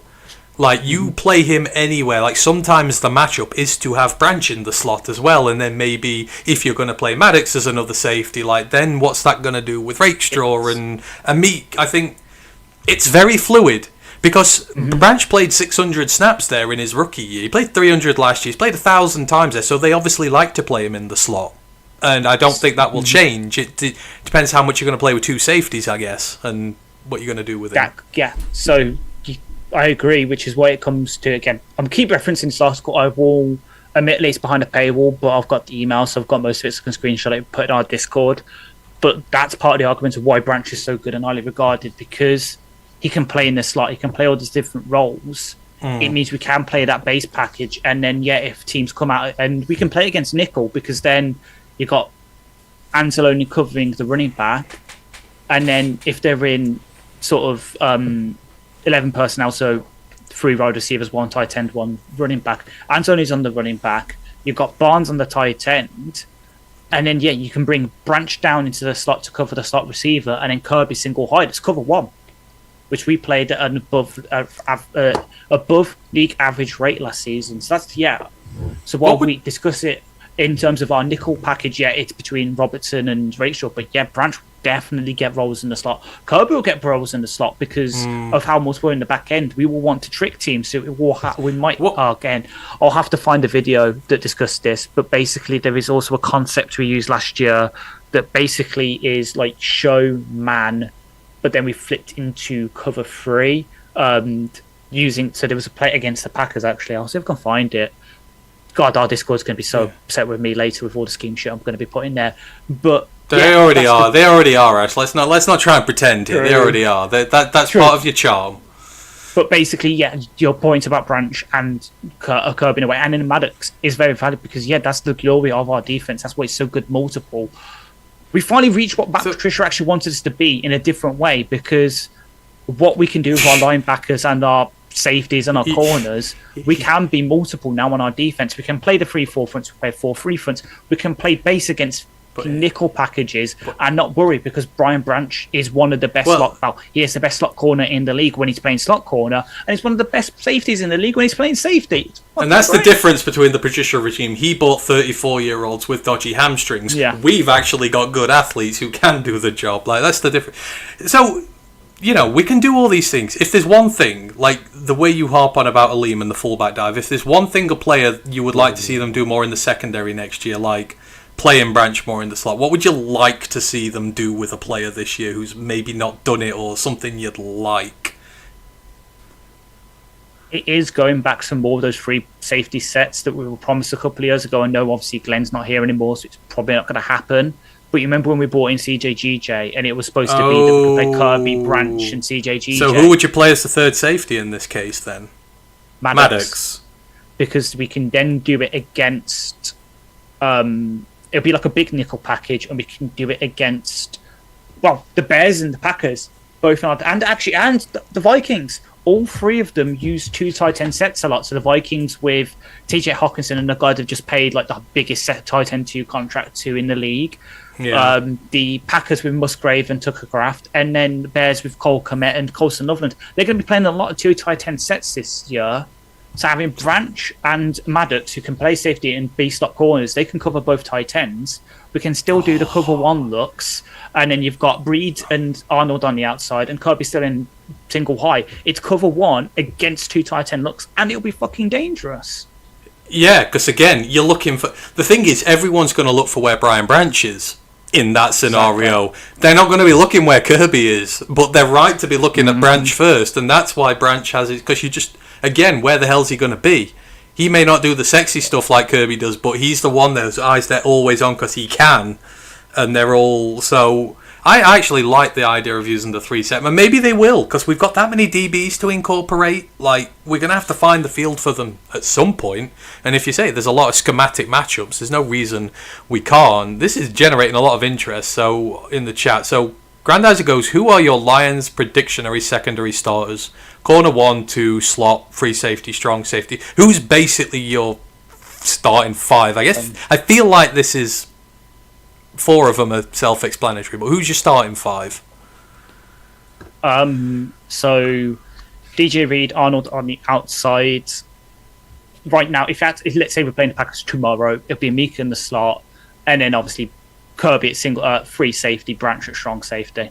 Yeah, I think that would be mine as well. That is, I'm quite confident in that, and I would like that. Swap Rakestraw out if you want to. If he has a strong camp, fine. Don't really mind. It's better for us, I think. Yeah. I feel like it's better for us having the experienced head in there. And Rakestraw, nothing would be better than for Rakestraw to just rotate in and learn the league this year. Yeah. Under no pressure. So, but I'm with you. I think they're the starting 5 there. Carlton goes, they've said they are training Rakestraw as an outside cornerback now, not in the slot. Has that been confirmed, or...? It's been mentioned, so with OTAs, just because I think Arnold wasn't there. Well, Reed was there for a bit, but was going in and out. Arnold don't think was there. Rakestraw was getting a lot of snaps on the outside. They do want to train him at both, but I think it's more like they were training definitely as a slot last year. I think this year they're looking for him to be that versatile piece, kind of like a Meek. So would be great. So to hypothesize this, maybe Rakestraw goes to outside as depth there. Yeah. And that means Branch comes in and helps out a Meek at slot if you need to, and Maddox drops in to safety to help out when Branch is up in the slot. Something like that, like a little revolver where they can all look after one another. And alternatively, they then go in the other direction. Rakestraw can come back inside to help out if they need Branch at safety more, and then you can use Maddox on the outside if he's not needed at safety. And you've got that little conveyor belt of guys they can do these things with. Yeah.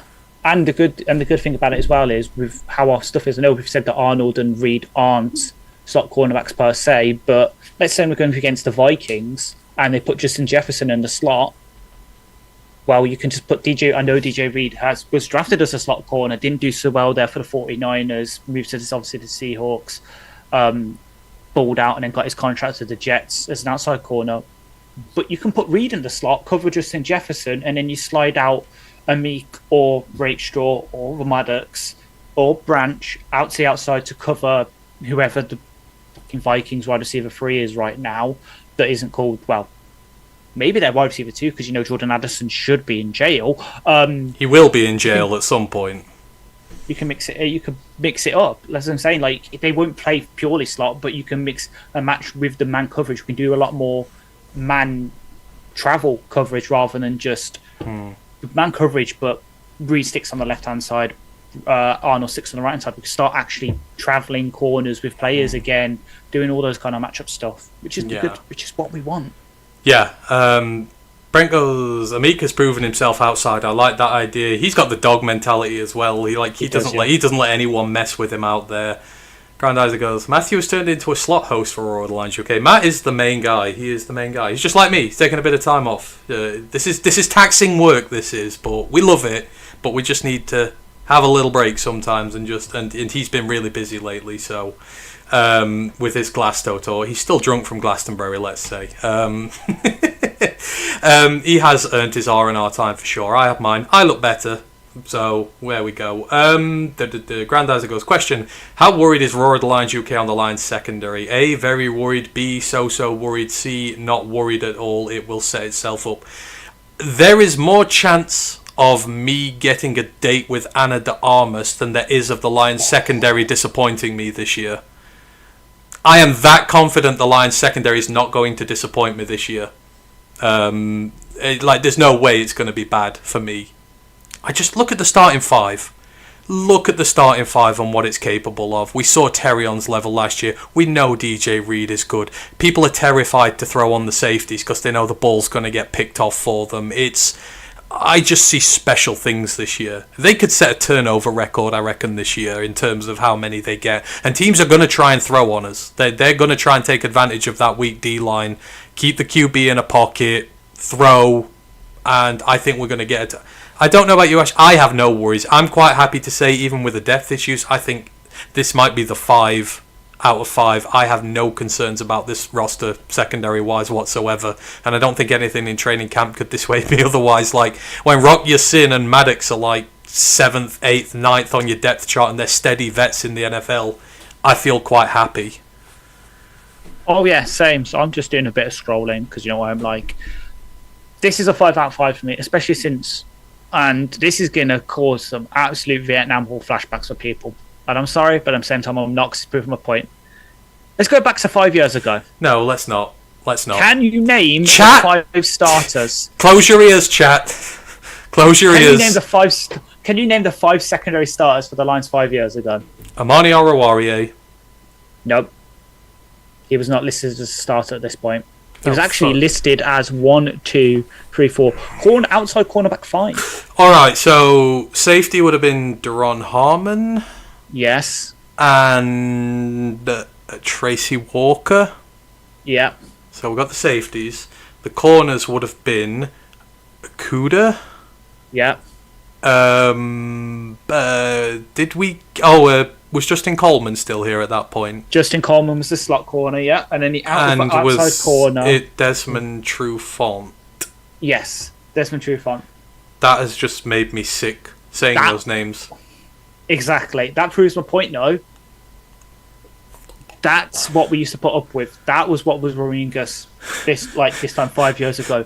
Look at how far we've come, where we've got a cornerback who regularly is listed in the top 5 cornerbacks in the league as one.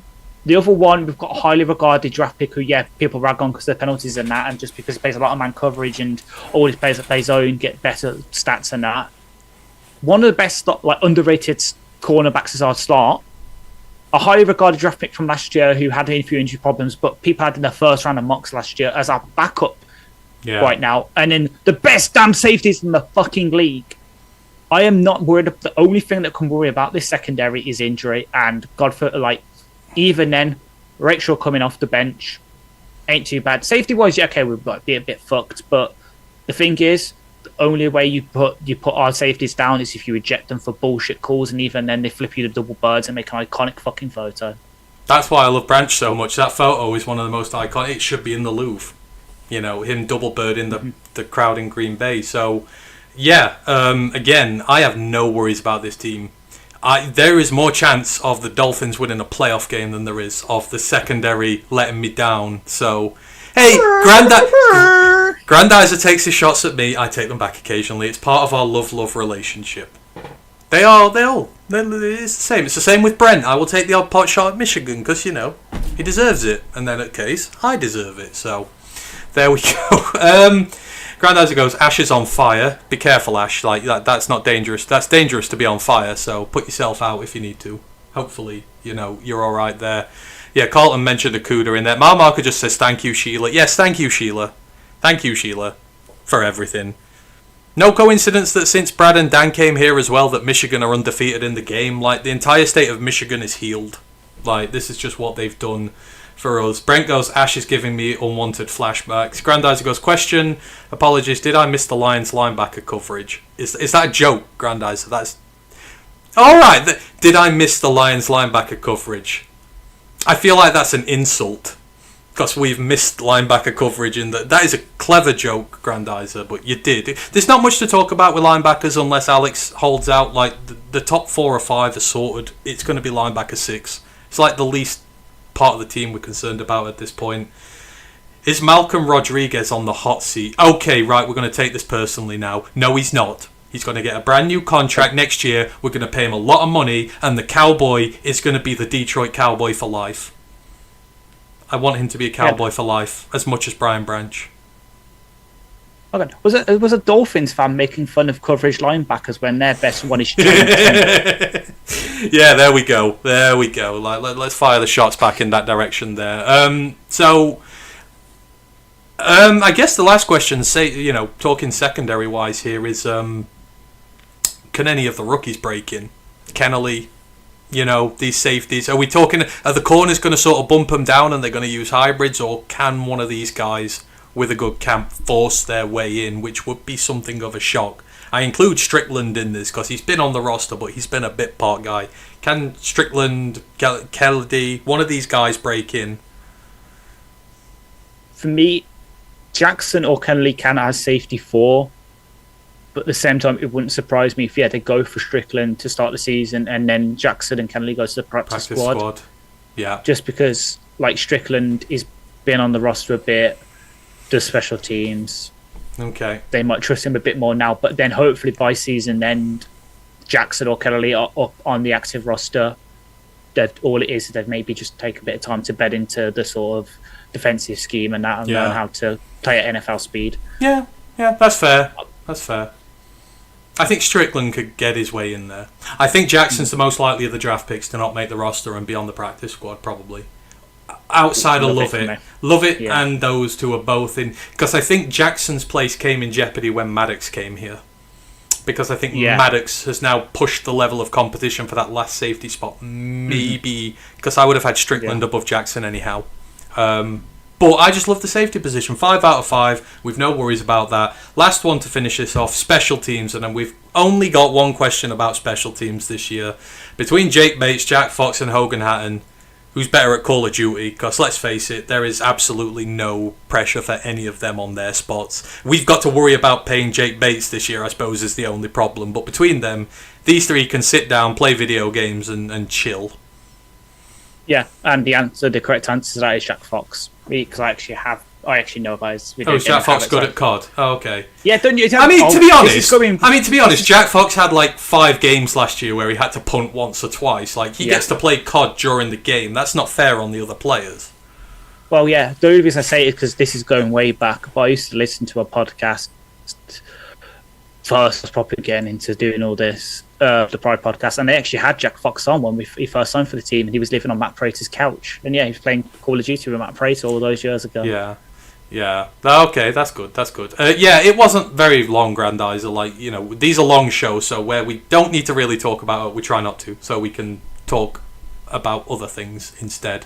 So I think that's just about it. That's all the teams there. I mean, special teams, 5 out of 5? Like, we're not worried about special teams at all. They're a 5 out of 5 as well. So, if anyone else has any other questions they want to ask us while we're here, that's great, because we kind of got through it. But yeah, that is training camp preview. So, there is a lot to intrigue us. Obviously, 4 games, which is great, because it gives all these depth guys ample opportunities to really fight it out with one another. I mean, it's a really good sample size for someone to fight their way on the roster if they want to. I'm looking forward to it. I think mainly because so many of the major questions are answered, and it's almost like we don't have to worry about it too much. It's just a few questions. The backup QB, how the offensive line's going to work out, potentially, hopefully nothing happens with Tate or Anzo in regards to holdouts, but outside of that, it's just, I'm looking forward to it. I'm ready for it at this point now. We've seen in past years, training camp, a lot of players have just come out of nowhere and made the roster. They're intense, they're purposeful. Just, I think we're hoping that just everyone stays healthy, really. Yeah, that's the main thing. Like, obviously, injuries do happen, but hopefully all of the big guys don't. Well, obviously, all of our, like, when I say big guys, obviously, I do mean the offensive line and defensive line. But just all the big names don't really get hurt. Like, I'm okay with maybe one of them missing a week of training camp or whatever. Let's say they get a bit of a niggle. Let's say one pulls their hamstring stuff. I'm happy with that. But in terms of, actual, like, big injuries, may they pass us by.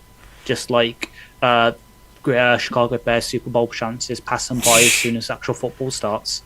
If Marcus Davenport stays healthy all camp, I'll say one nice thing about him. I feel like that's a big secession on my part. So, stay healthy, Marcus. I'll say one nice thing about you. Marbarker goes, which rookies do you reckon will really show up? Like, which one of it? For me, I think it's got to be Hassanin. I think Hassanin's really, really gonna, like, he's gonna be the one who really shows up. Whilst I've got the guitar music in me ears. Thank you, Matt. I appreciate that. I feel like I'm gonna have to get a little replica guitar and start strumming away when those noises are made. Just to make the viewer experience authentic. Yeah, Hassanin. I think he's the one potentially. Like, he's got a lot to learn in his role, but he's really in a position to make waves on this roster and put some of these vets on the back foot if his attitude's right and he just absolutely goes to town here. Like, he's the one really that I'm really looking forward to seeing. You, Ash?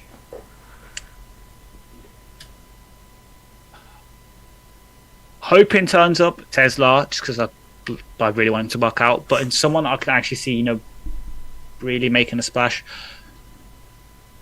Frazier. I think it's like, I know he's a rookie this year, it's a 5th round, he's got all these big things. I could see him really surprising some people. He probably will start on like the sort of 3rd string offensive line, but I won't be surprised if by the end of camp he's getting to the top of that 2nd string, maybe getting a couple of reps at 1st string just to get him that sort of veteran experience. Okay. Because he's coming with a lot of prestige. As much as I love Ratledge, Frazier's coming with that sort of almost 4 position versatility, because he was obviously left guard. He's played left tackle, right tackle, left guard at college. He's the kind of versatile backup we need. Just cost him a bit of centre. We're sorted. All right, so that's Hassanin and Frazier we've got there. Brandon Hallam's joined the chat. He says, "What up, Brits? What up, Doe?" There. Glad to have you in the building with us.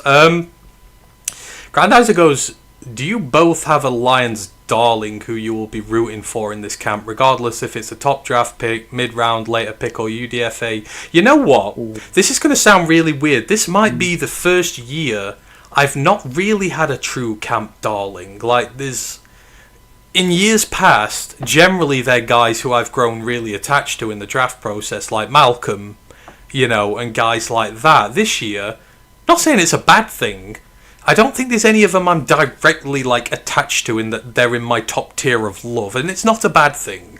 I think the closest to me would be Tate, because Tate's a bad mother clucker, and he is I'm looking forward to seeing him murder people. But I don't really have a darling. None of the UDFAs are ones that I really had my eyes on. None of the draft picks were ones who I really was super invested in. Like I say, it's not a bad thing. I just don't have a darling this year. No one that I'm rooting to make the 53 or something. Usually it's an outside, a proper outside chance I back. Do you have one?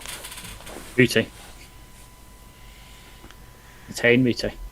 Hey, that's cheating. I think he means new. Okay, that's fine. Muti is technically an outside. That's fine. He's an outside. That's exactly, fine. That's fine. If it has to be someone at 5, it has to be no. It's fine. I think he's not been a true starter here yet. So, yeah. And I think if he got on the 53, that would turn heads. I think that's an acceptable point, answer. yeah. So Ash has gone the tame Mooty. I don't, but that's You one abstain. of those things. I abstain randomly, and very often I don't do that. Grandaz also goes, do you both have any bold predictions that may happen in Lions camp? Trades that might happen, anything spicy, a no-name that steals a major role? Ooh, hot take.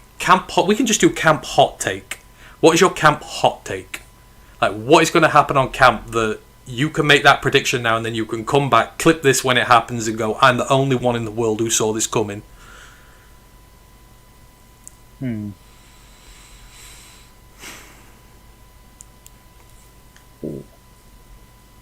know what? You have rendered Ash speechless. Is yeah. It's because it's hard. Like, it's not really hot. Like, it's not really hot take as in because you've both said it before. The Lions QB3 entering week 1 is currently not on the 90-man roster. Okay, that's fine.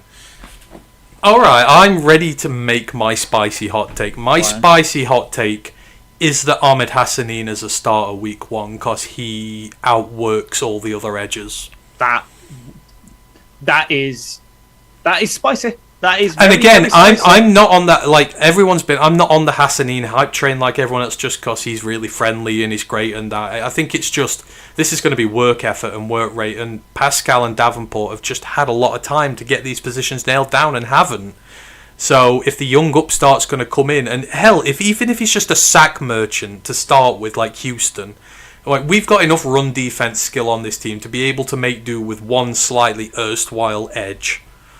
That will be I reckon Hassanin's going to take somebody's job, a big job on that line. That is my spicy take there. So I do you believe a trade will happen before the season? I know we've talked about the groups and some groups we're not happy with. Do you think Brad will still add to the roster via trade, or is it just likely to be by free agency? I could maybe see a trade.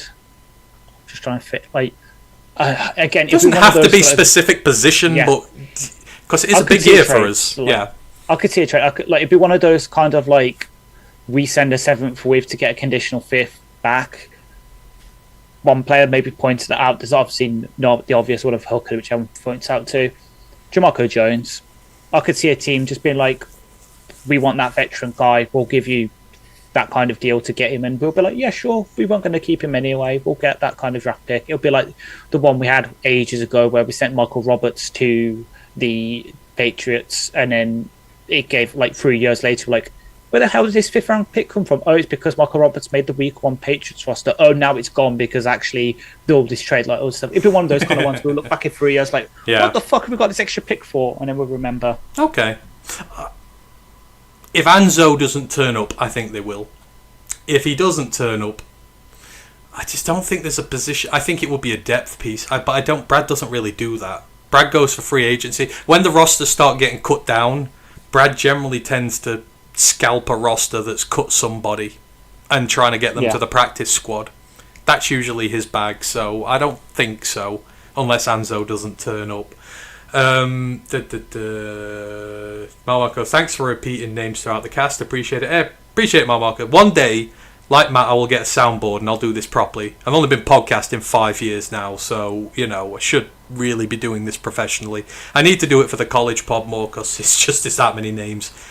I will get professional with this eventually, I promise you. I just need money, so bear with me. Tyus the Third, yeah.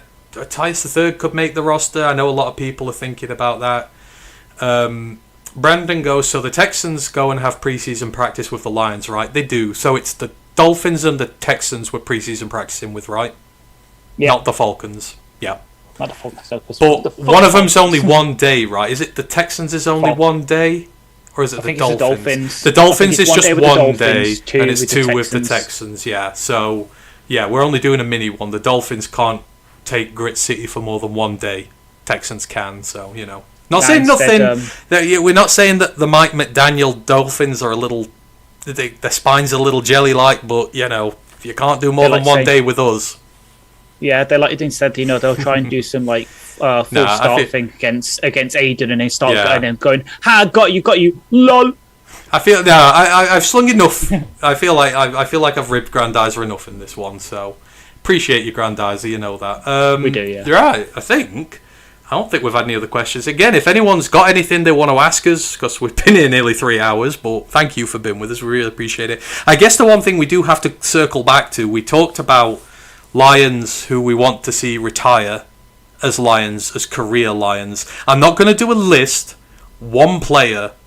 In fact, no, shall we? Top three players you want to retire as Lions in order. And the chat, you're available to this as well. Who do you want to retire a Detroit Lion from this point more than anybody? I think, have I got my list? I think our top twos are probably going to be like two of the same. My number 3 is an obvious one if you listen to this podcast about me, but it's probably not the one that you're going to have on there. So Penne and Branch are probably going to both be on our lists, but I'm having Kirby as my number 3. See, this is really, really difficult. Exactly. Branch is my number 1. I want Brian Branch to retire more than anybody as a Detroit Lion. I want him to have a Hall of Fame career here, and, you know, I really want him more than anything. Penne, I do want to retire a Lion more than anything. This is going to sound really stupid, but I have the emotional connection to Rodrigo. This is what I mean by an outsider chance who shouldn't have made the roster, who had no business been here and doing that. I want Rodrigo to retire a Lion. I want him to be healthy, happy. He's just going to be one of those guys who he's only remembered by the team he played for. But he's remembered by the team he plays for because there's no one who played tougher than he did and defied expectations like he did. Like all the others. And this sounds stupid because I'm leaving Amon-Ra off the list. I'm leaving Hutch off the list. I'm leaving so many guys off the list. But this is my emotional contact with draft prospects I like. I spend years building relationships with these guys before they even get to the NFL, and then I bring it to the NFL with them. Yeah. So I can't talk because obviously I've done Kirby. Exactly. So, but I mean, Kirby is a superstar in his right. Rodrigo is a great player, but he will never be a superstar. But he is a really good player. But this is purely emotional. He is. I love the Detroit Cowboy more than anything. So Rodrigo, Penne, Branch. Let's see what we've had in here. Mile marker goes Amon-Ra, Goff, and Penne. I mean, it sounds silly not wanting Amon-Ra to retire. I do more than anything, but there's just so many guys I want to retire, and I've never said this before. Mile marker go, that'd be sweet. And for that. Grandizer, question: will you do a live play-by-play for the Lions preseason games? Did you do it last year? We did it for most of them. I can't guarantee I can do the Hall of Fame game just because I'll step in if one of the other two can't do it. So there'll be two of us at least. I mean, because generally I'm too busy talking shit on Twitter during the games to do it all, so I tend not to do them. But if one of the guys can't do them, I'll do it. But I think yes, because it's a good time to chat a lot. You can chat a lot through these games, and you know it's quite fun. So we will probably do live streams for the preseason. We're hardcore, gotta be. Who's not going to get excited? I mean, because the preseason, the Canton one, what is it? 2:00 in the morning here. It's 1 a.m. our time. 1 a.m. the game starts. Who doesn't want to see an Anthony Tyus, reverse fucking double play touchdown from the running back position at 3 in the morning in the UK, which means absolutely nothing. Exactly. We're gonna get. That's what we're here for. The NFL season, all that so on. So yes, I think your answer is we will, but I'll chat with Matt first as well. I forgot to do. Brent did a super chat for us, $1.99. He goes, "Fuck the Bears and bend over Johnson." Bend over's just like the joke that will never grow old. I'm so churlish and childish that I will always laugh at bend over. So yeah, fuck them. We don't like them. So yeah, we will do the play-by-play. Hey Ant, Lions drafted that safety who has grit. This is the year. They might turn the corner on being tough. We are tough. We are the toughest team in the league. So, we drafted a safety? Oh, Dan Jackson. Dan Jackson, yeah. again, this is the I didn't have a safety draft crush this year. That's rarity. That's real rarity. But we will get that there. Brent goes, I agree with Anthony again. You always do, Brent. You, me, we're like agreement buddies. Like, all we agree, we just don't agree on Go Navy, beat Army. We all like Go Navy and beat Army. You would just refuse to admit it. One day you will.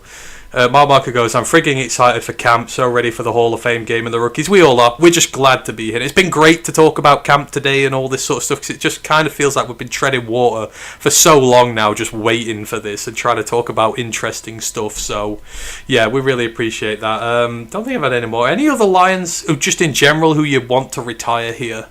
Like, not talking your top 3 now, but obviously Amon-Ra, you would. Hutch, probably. Hutch. Aleem would probably be... Oh my god, I feel like I've betrayed my NC State brethren by this. This is really tough, but... Oh god, I'm sorry, Aleem. Aleem's number 4. He's 3B. He's 3B. Plus obviously, with the way our podcast is, there's also another player. We've got to have our new Don Mulbaugh. Hogan Hatton's going... We need a Raw Alliance Hall of Fame, don't we? I must not have spent £100 on this jersey for North. We need a Raw Alliance UK Hall of Fame. We need to just put the most obscure, random players that we love in there for no reason, and that will be our Hall of Fame. I'm going to have a word with Matt. That needs to be a thing. The ROTL UK Hall of Fame. Rodrigo's going in. Hatton's going in. All these guys are going in. Art goes, Branch, we need to retire. Yeah, Branch does.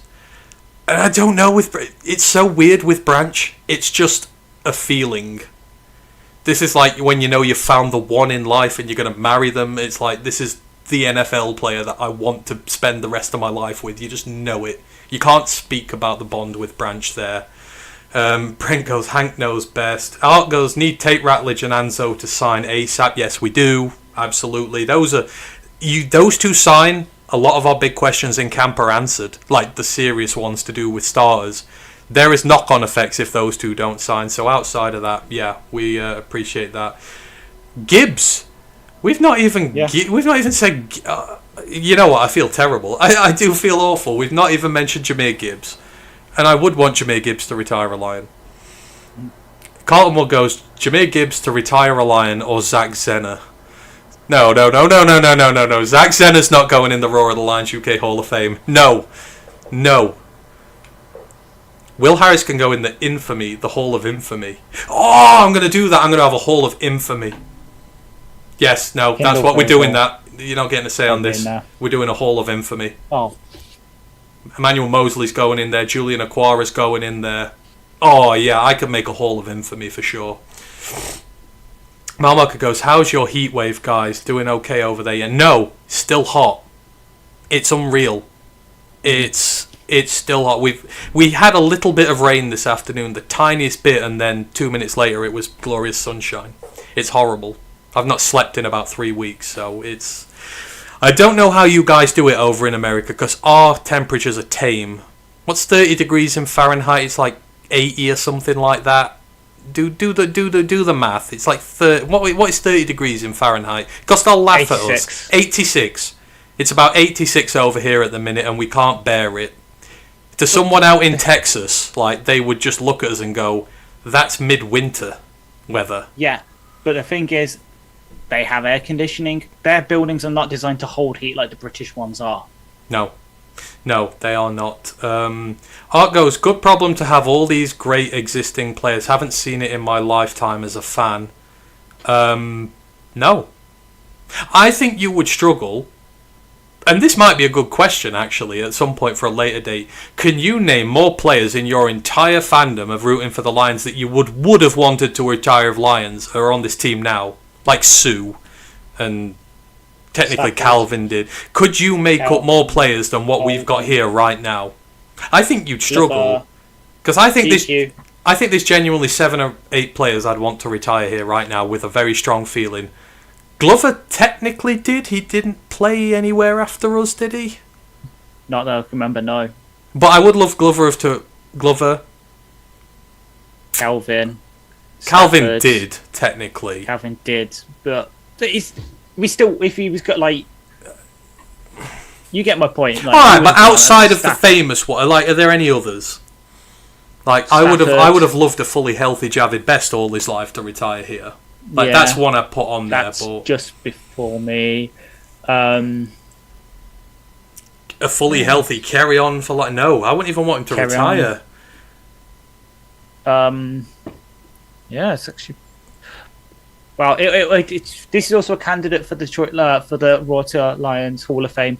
John Pennicini. I know he did retire here. John Pennicini. Oh, Carlton says Slay. Slay, yeah. That's a shout. Yeah, I would have wanted Slade to retire here. Technically Glover for a full career, but I mean, we're struggling. Like, for the amount of players we've got on this team right now, we want to retire here. If you're going back 10, 15 years, I think you'd struggle to make the same number that you genuinely wanted to retire here. God, who else? Golden Tate. That's a good shout. We'd have all wanted Golden to stay here. Ooh. Maybe we'll have to have a look at that for a later date. See if we can put together a team, but I can remember a lot of these guys as well.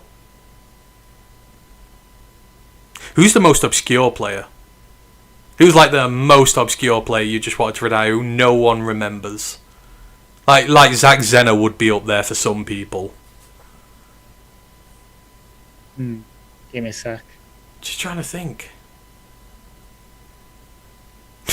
Jamar Jefferson for me. Yeah. Jamar. Oh, I would love Jamar to have had a full career here after doing the bigs for him, but Aaron Sipos. oh no! Oh god.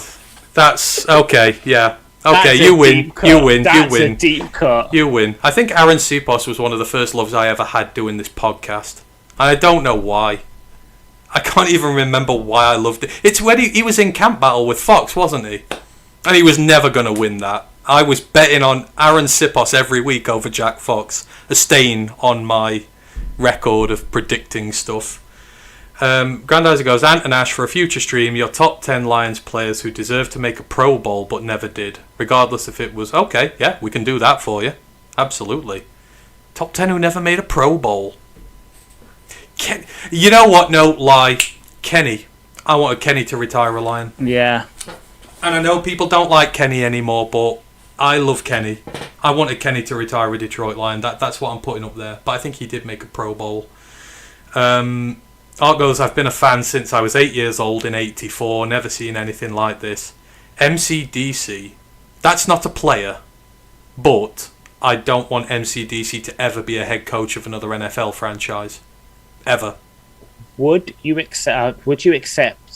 Let's say we win a couple of Super Bowls, and we do get to that point, kind of like where the Eagles got with Andy Reid, Patriots, Bill Belichick, etc. Would you accept him retiring from NFL head coaching and going to become the Texas A&M head coach? Yes, yeah. I could accept Dan Campbell in college football. I do not ever want to see Dan Campbell on a podium for another NFL team. That would break me at a spiritual level. No, mile marker, that's a good point. And I've never felt that way about a coach before. Ever. No Lions coach. Even Caldwell. Caldwell had a ceiling. This is Braden Coombs' erasure. No, it's not. No, it's not. No, it's not. And I reckon most of these, like Brent, Art, guys like that who've been watching this for years, I don't think there's another head coach they'd rather have than Dan. I could be wrong, but, you know, he's what makes this whole thing happen. And Brad, I don't ever want another general manager in my life. They did that guy did the top 25 worst hires in this century, didn't they? And we got numbers 7, 9, and 10 with Rod, with Patricia, and what's his face, the other one? Matt. Oh God, who was Marinelli. it now? No, there's Marinelli on there. There was Patricia on there, and there was the one. Schottenheimer. Yeah, not Schottenheimer. It was someone else. We got 3 of the worst hires in the top 20, in the top 25 years. I don't want to go back to those days. Art goes, nope. DC is Detroit's best coach we've had. Brent goes, you're not wrong. Carlton goes, oh, this is a good one. DC is commish after Goodell. Could you imagine DC as commish of the league? That would just be... that would be crazy. Probably. Marty Morenweg. Morenweg, yeah. Yeah, I found and that. I reckon I reckon a lot of people will have taken Morenweg's name out of their brain and forgotten all about him. But it's crazy Marinelli's not there because he never won a game. But anywho, oh, he's on there. He's right. We'll do one more question because we have been going over 3 hours now, and we don't want to bore you all. Yeah. And plus, Ash is on another podcast later, so I need to kind of keep his batteries up. I'll let him tell you about that in a minute. Grandizer goes: is there a Lions past player that deserves to be in the Lions Ring of Honor roll, but is not on that list, and why should that player make the list? Glover Quinn should be in the Lions, and I will fight that one until I'm blue in the face. Glover Quinn should be in the Lions Ring of Honor. He was dad on this team. Like, everybody looked to him. He's such a special player, and like, I remember we got to interview him in the early days of this podcast, and I was like a little schoolgirl just sat there in awe, barely able to ask him anything because I was so shocked that he talked to us. Glover Quinn should be in the Lions Ring of Honor, and I hope he will be one day because, you know, I think he still gets on well with the Lions. I believe. Yeah, the relationship isn't sour, it's just Patricia he doesn't like. And Patricia didn't like having a strong-willed leader in the room, hence why Slay went after.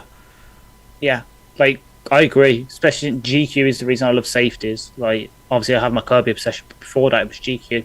There's a reason, like, when I started Flag, I wanted to be a safety, and look at me now, I'm basically just a glorified James Houston. I know we keep... we're at the end of the show now, we're just chatting about things until people get bored of us, but Glover, Branch, and Kirby, you can only have two of them. Yeah. You can only have two of them. I'm going to make... Mind you, you're going to tell me about what sort of safety Glover is now. I'm just trying to remember. Glover played strong safety for us, didn't he? Safety. Oh, he played free safety for us. So this is in play. I'm going to make you say these words. I'm going to make you disappoint somebody. You got Glover, Branch, and Kirby, and you're only allowed two of them. Branch and GQ. Yay! Let's just put a dampener on his day now. But to be honest, we've been blessed. Absolutely. Could you imagine Glover with these two right now? Like prime Glover with Kirby and Branch. I'd play 3 safety sets every single snap of the game. Yeah. Art makes a good suggestion here. Benny Blades should be in the Ring of Honor. He should. Especially now his nephew's about to come up to the NFL this year. There's going to be another Blades in the NFL in 12 months' time. So... reviving the Blade, although it's his brother's kid, but it's still his nephew. But Benny should be in there. We've been so blessed with safeties over the years, right? Like some of the most recognisable names in Lions history are safeties. Benny, Glover, you know, you're getting Kirby in there, Branch is going to be in there. You've got some... Larry, back to pre-me and you. That's a good point. You know, some good shots here. Deathfan Man goes, shooting my shot to get my question also answered.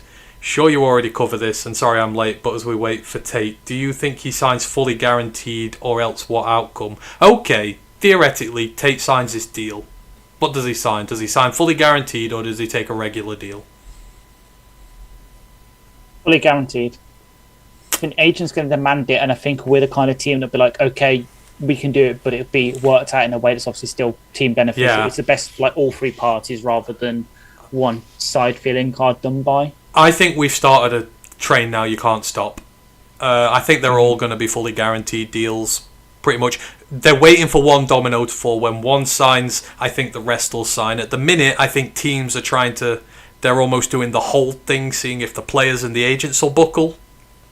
But it gets to a point where training camp starts, you need your rookies there. And somebody's going to have to give in eventually. I think they all get fully guaranteed deals. All of them. I don't think anyone takes one without. Apart from Quinshad Judkins. He will take what he's given because he's got no bargaining position with the Browns depending on what happens if they let him. Yeah,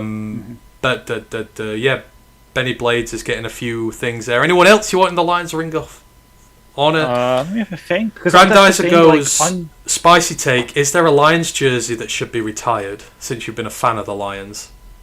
Again... Ooh. Oh, God, whose jersey would I retire in this aspect? Ooh. You know what? This is going to sound a rinse and repeat. I would retire Glover's number. I don't think anyone else since then. Number... Oh, God. I want to say it was a single-digit number. But he probably wasn't. It was double digits. For some reason, 3 came to mind, but I'm probably wrong. You are wrong, unfortunately. Oh, in that case, I don't know. Is there anyone else I'd retire? Well, I'm just looking to see who else has wore the number. Would you retire Ragnar's? Yeah. Let me have a look who's wore... You know what? I'd retire Frank's. Frank's had to retire because of injury, but Frank would have been an all-timer for us. And Frank should probably go in this discussion for going into the Lions Ring of Honor.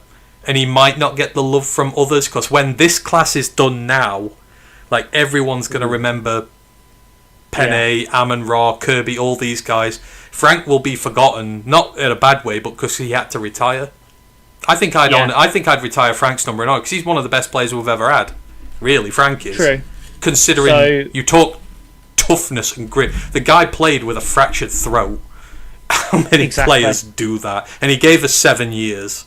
Like, it's a good amount of time. Yeah.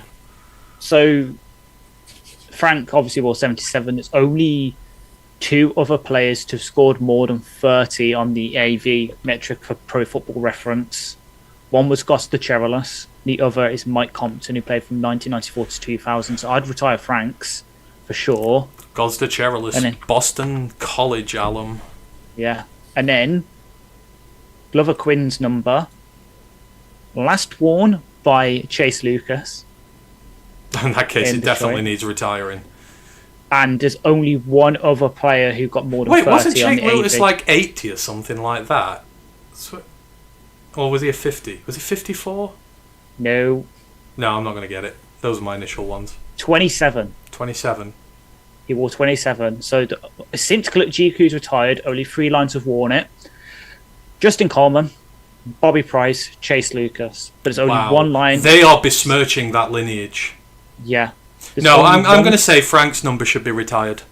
That's mine. Okay. I'd retire Frank's number. Who would you retire? I would say, GQ's. You would retire GQ's. Yeah, that'd be my second one. Because number one, it might be a hot take. 27's an ugly number. I just don't like it. I don't like 27 as a number. It just looks weird to me, especially in the way we have things. But yeah, the thing is, as well, it's George Christensen's number. So there's 2 reasons. You've got Glover Quinn, you've got George Christensen. Yeah, you can retire it for both of them. Joint retirement. So yeah, that's the Lions jersey should be retired. Art goes, which away games are people going to? I'd love to go to some away games over there. It'll have to be next year. I come now. Like, it's just, I keep putting it off. I will be there eventually, but it's going to have to be next year at this rate. Deathfan Man goes in regards to the things, but don't you think next year's thirds get... So this goes back to the thing, is this going to scale? Second rounds, are they going to hold out? A third rounder's going to hold out? I don't think third rounders have the same power as second rounders. I think these are the second rounders, as we've said, basically. A lot of them are potential first rounders. I think that goes past the ceiling. Like, if, say, we signed Broderick 3 years, if Broderick held out for fully guaranteed money, I think they'd cut him before paying him fully guaranteed money. Yeah. I think the hard cap is the second. I think it's very hard for players to justify late on day 2 to be getting fully guaranteed deals. So while, yes, I do think this is a problem, even with NIL and that, I think it stops at the second. The odd team may give like a random that, but I think as a social movement, it ends with 2. Exactly, because the whole reason, I said earlier, the reason it started because the guys that got it at the top were basically nearly first rounders anyway. They were picked 33 or 34. It's just that then other agents saying, well, that's happened to them. Why don't you want it? Well, Carlton says Ian Kennelly's number 27 now. Maybe we let Kennelly have his shot at greatness first. Yeah. See, that's the thing, because it's not officially, he hasn't played like a proper regular season game. PFR does not list him as 27. I'm good. Let me just check something. I should have actually checked this. What number did you wear? Because fine, if we can't try 27. Me? What number did you? No. If we're saying if we can't, he wore... All right, I am going to make this a last question because I've said last question for now for about the last hour, but we're talking numbers, and this is to the chat as well. If you were an NFL player, what number would you pick and why? I want to know. I want to know about our listeners. And this is a question to you as well, Ash. You play flag. I don't know if do you get numbers in flag? You can just say yes or no. Like it's. Why did you pick 31? Yes. Is that to signify your age in years? No. It's because I've told this story. It's because when I first signed up for flag, I went and I was like, I want to be a safety, so I picked a safety number. And now I'm a fucking pass rusher. So you're a pass rusher with a safety. Okay, what number would you pick? If I had to actually do it, if you were an NFL player, which number would you pick? And again, this is to the chat. All of you, if you were an NFL player, everybody has a special number that they'd pick. It doesn't have to be position-wise, but everyone has a number. So, the number I would pick, other than Zeke Turner last year, the last player to properly wear it was Scott Daly. Jesus Christ. I would become AS47.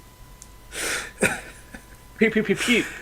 Matt can't stop catching strays for that one, can he? Bless him. I just looked it up because I was going to be like, spoiler alert, with me moving, I might have to change teams to join another team. I'm tempted to go to 37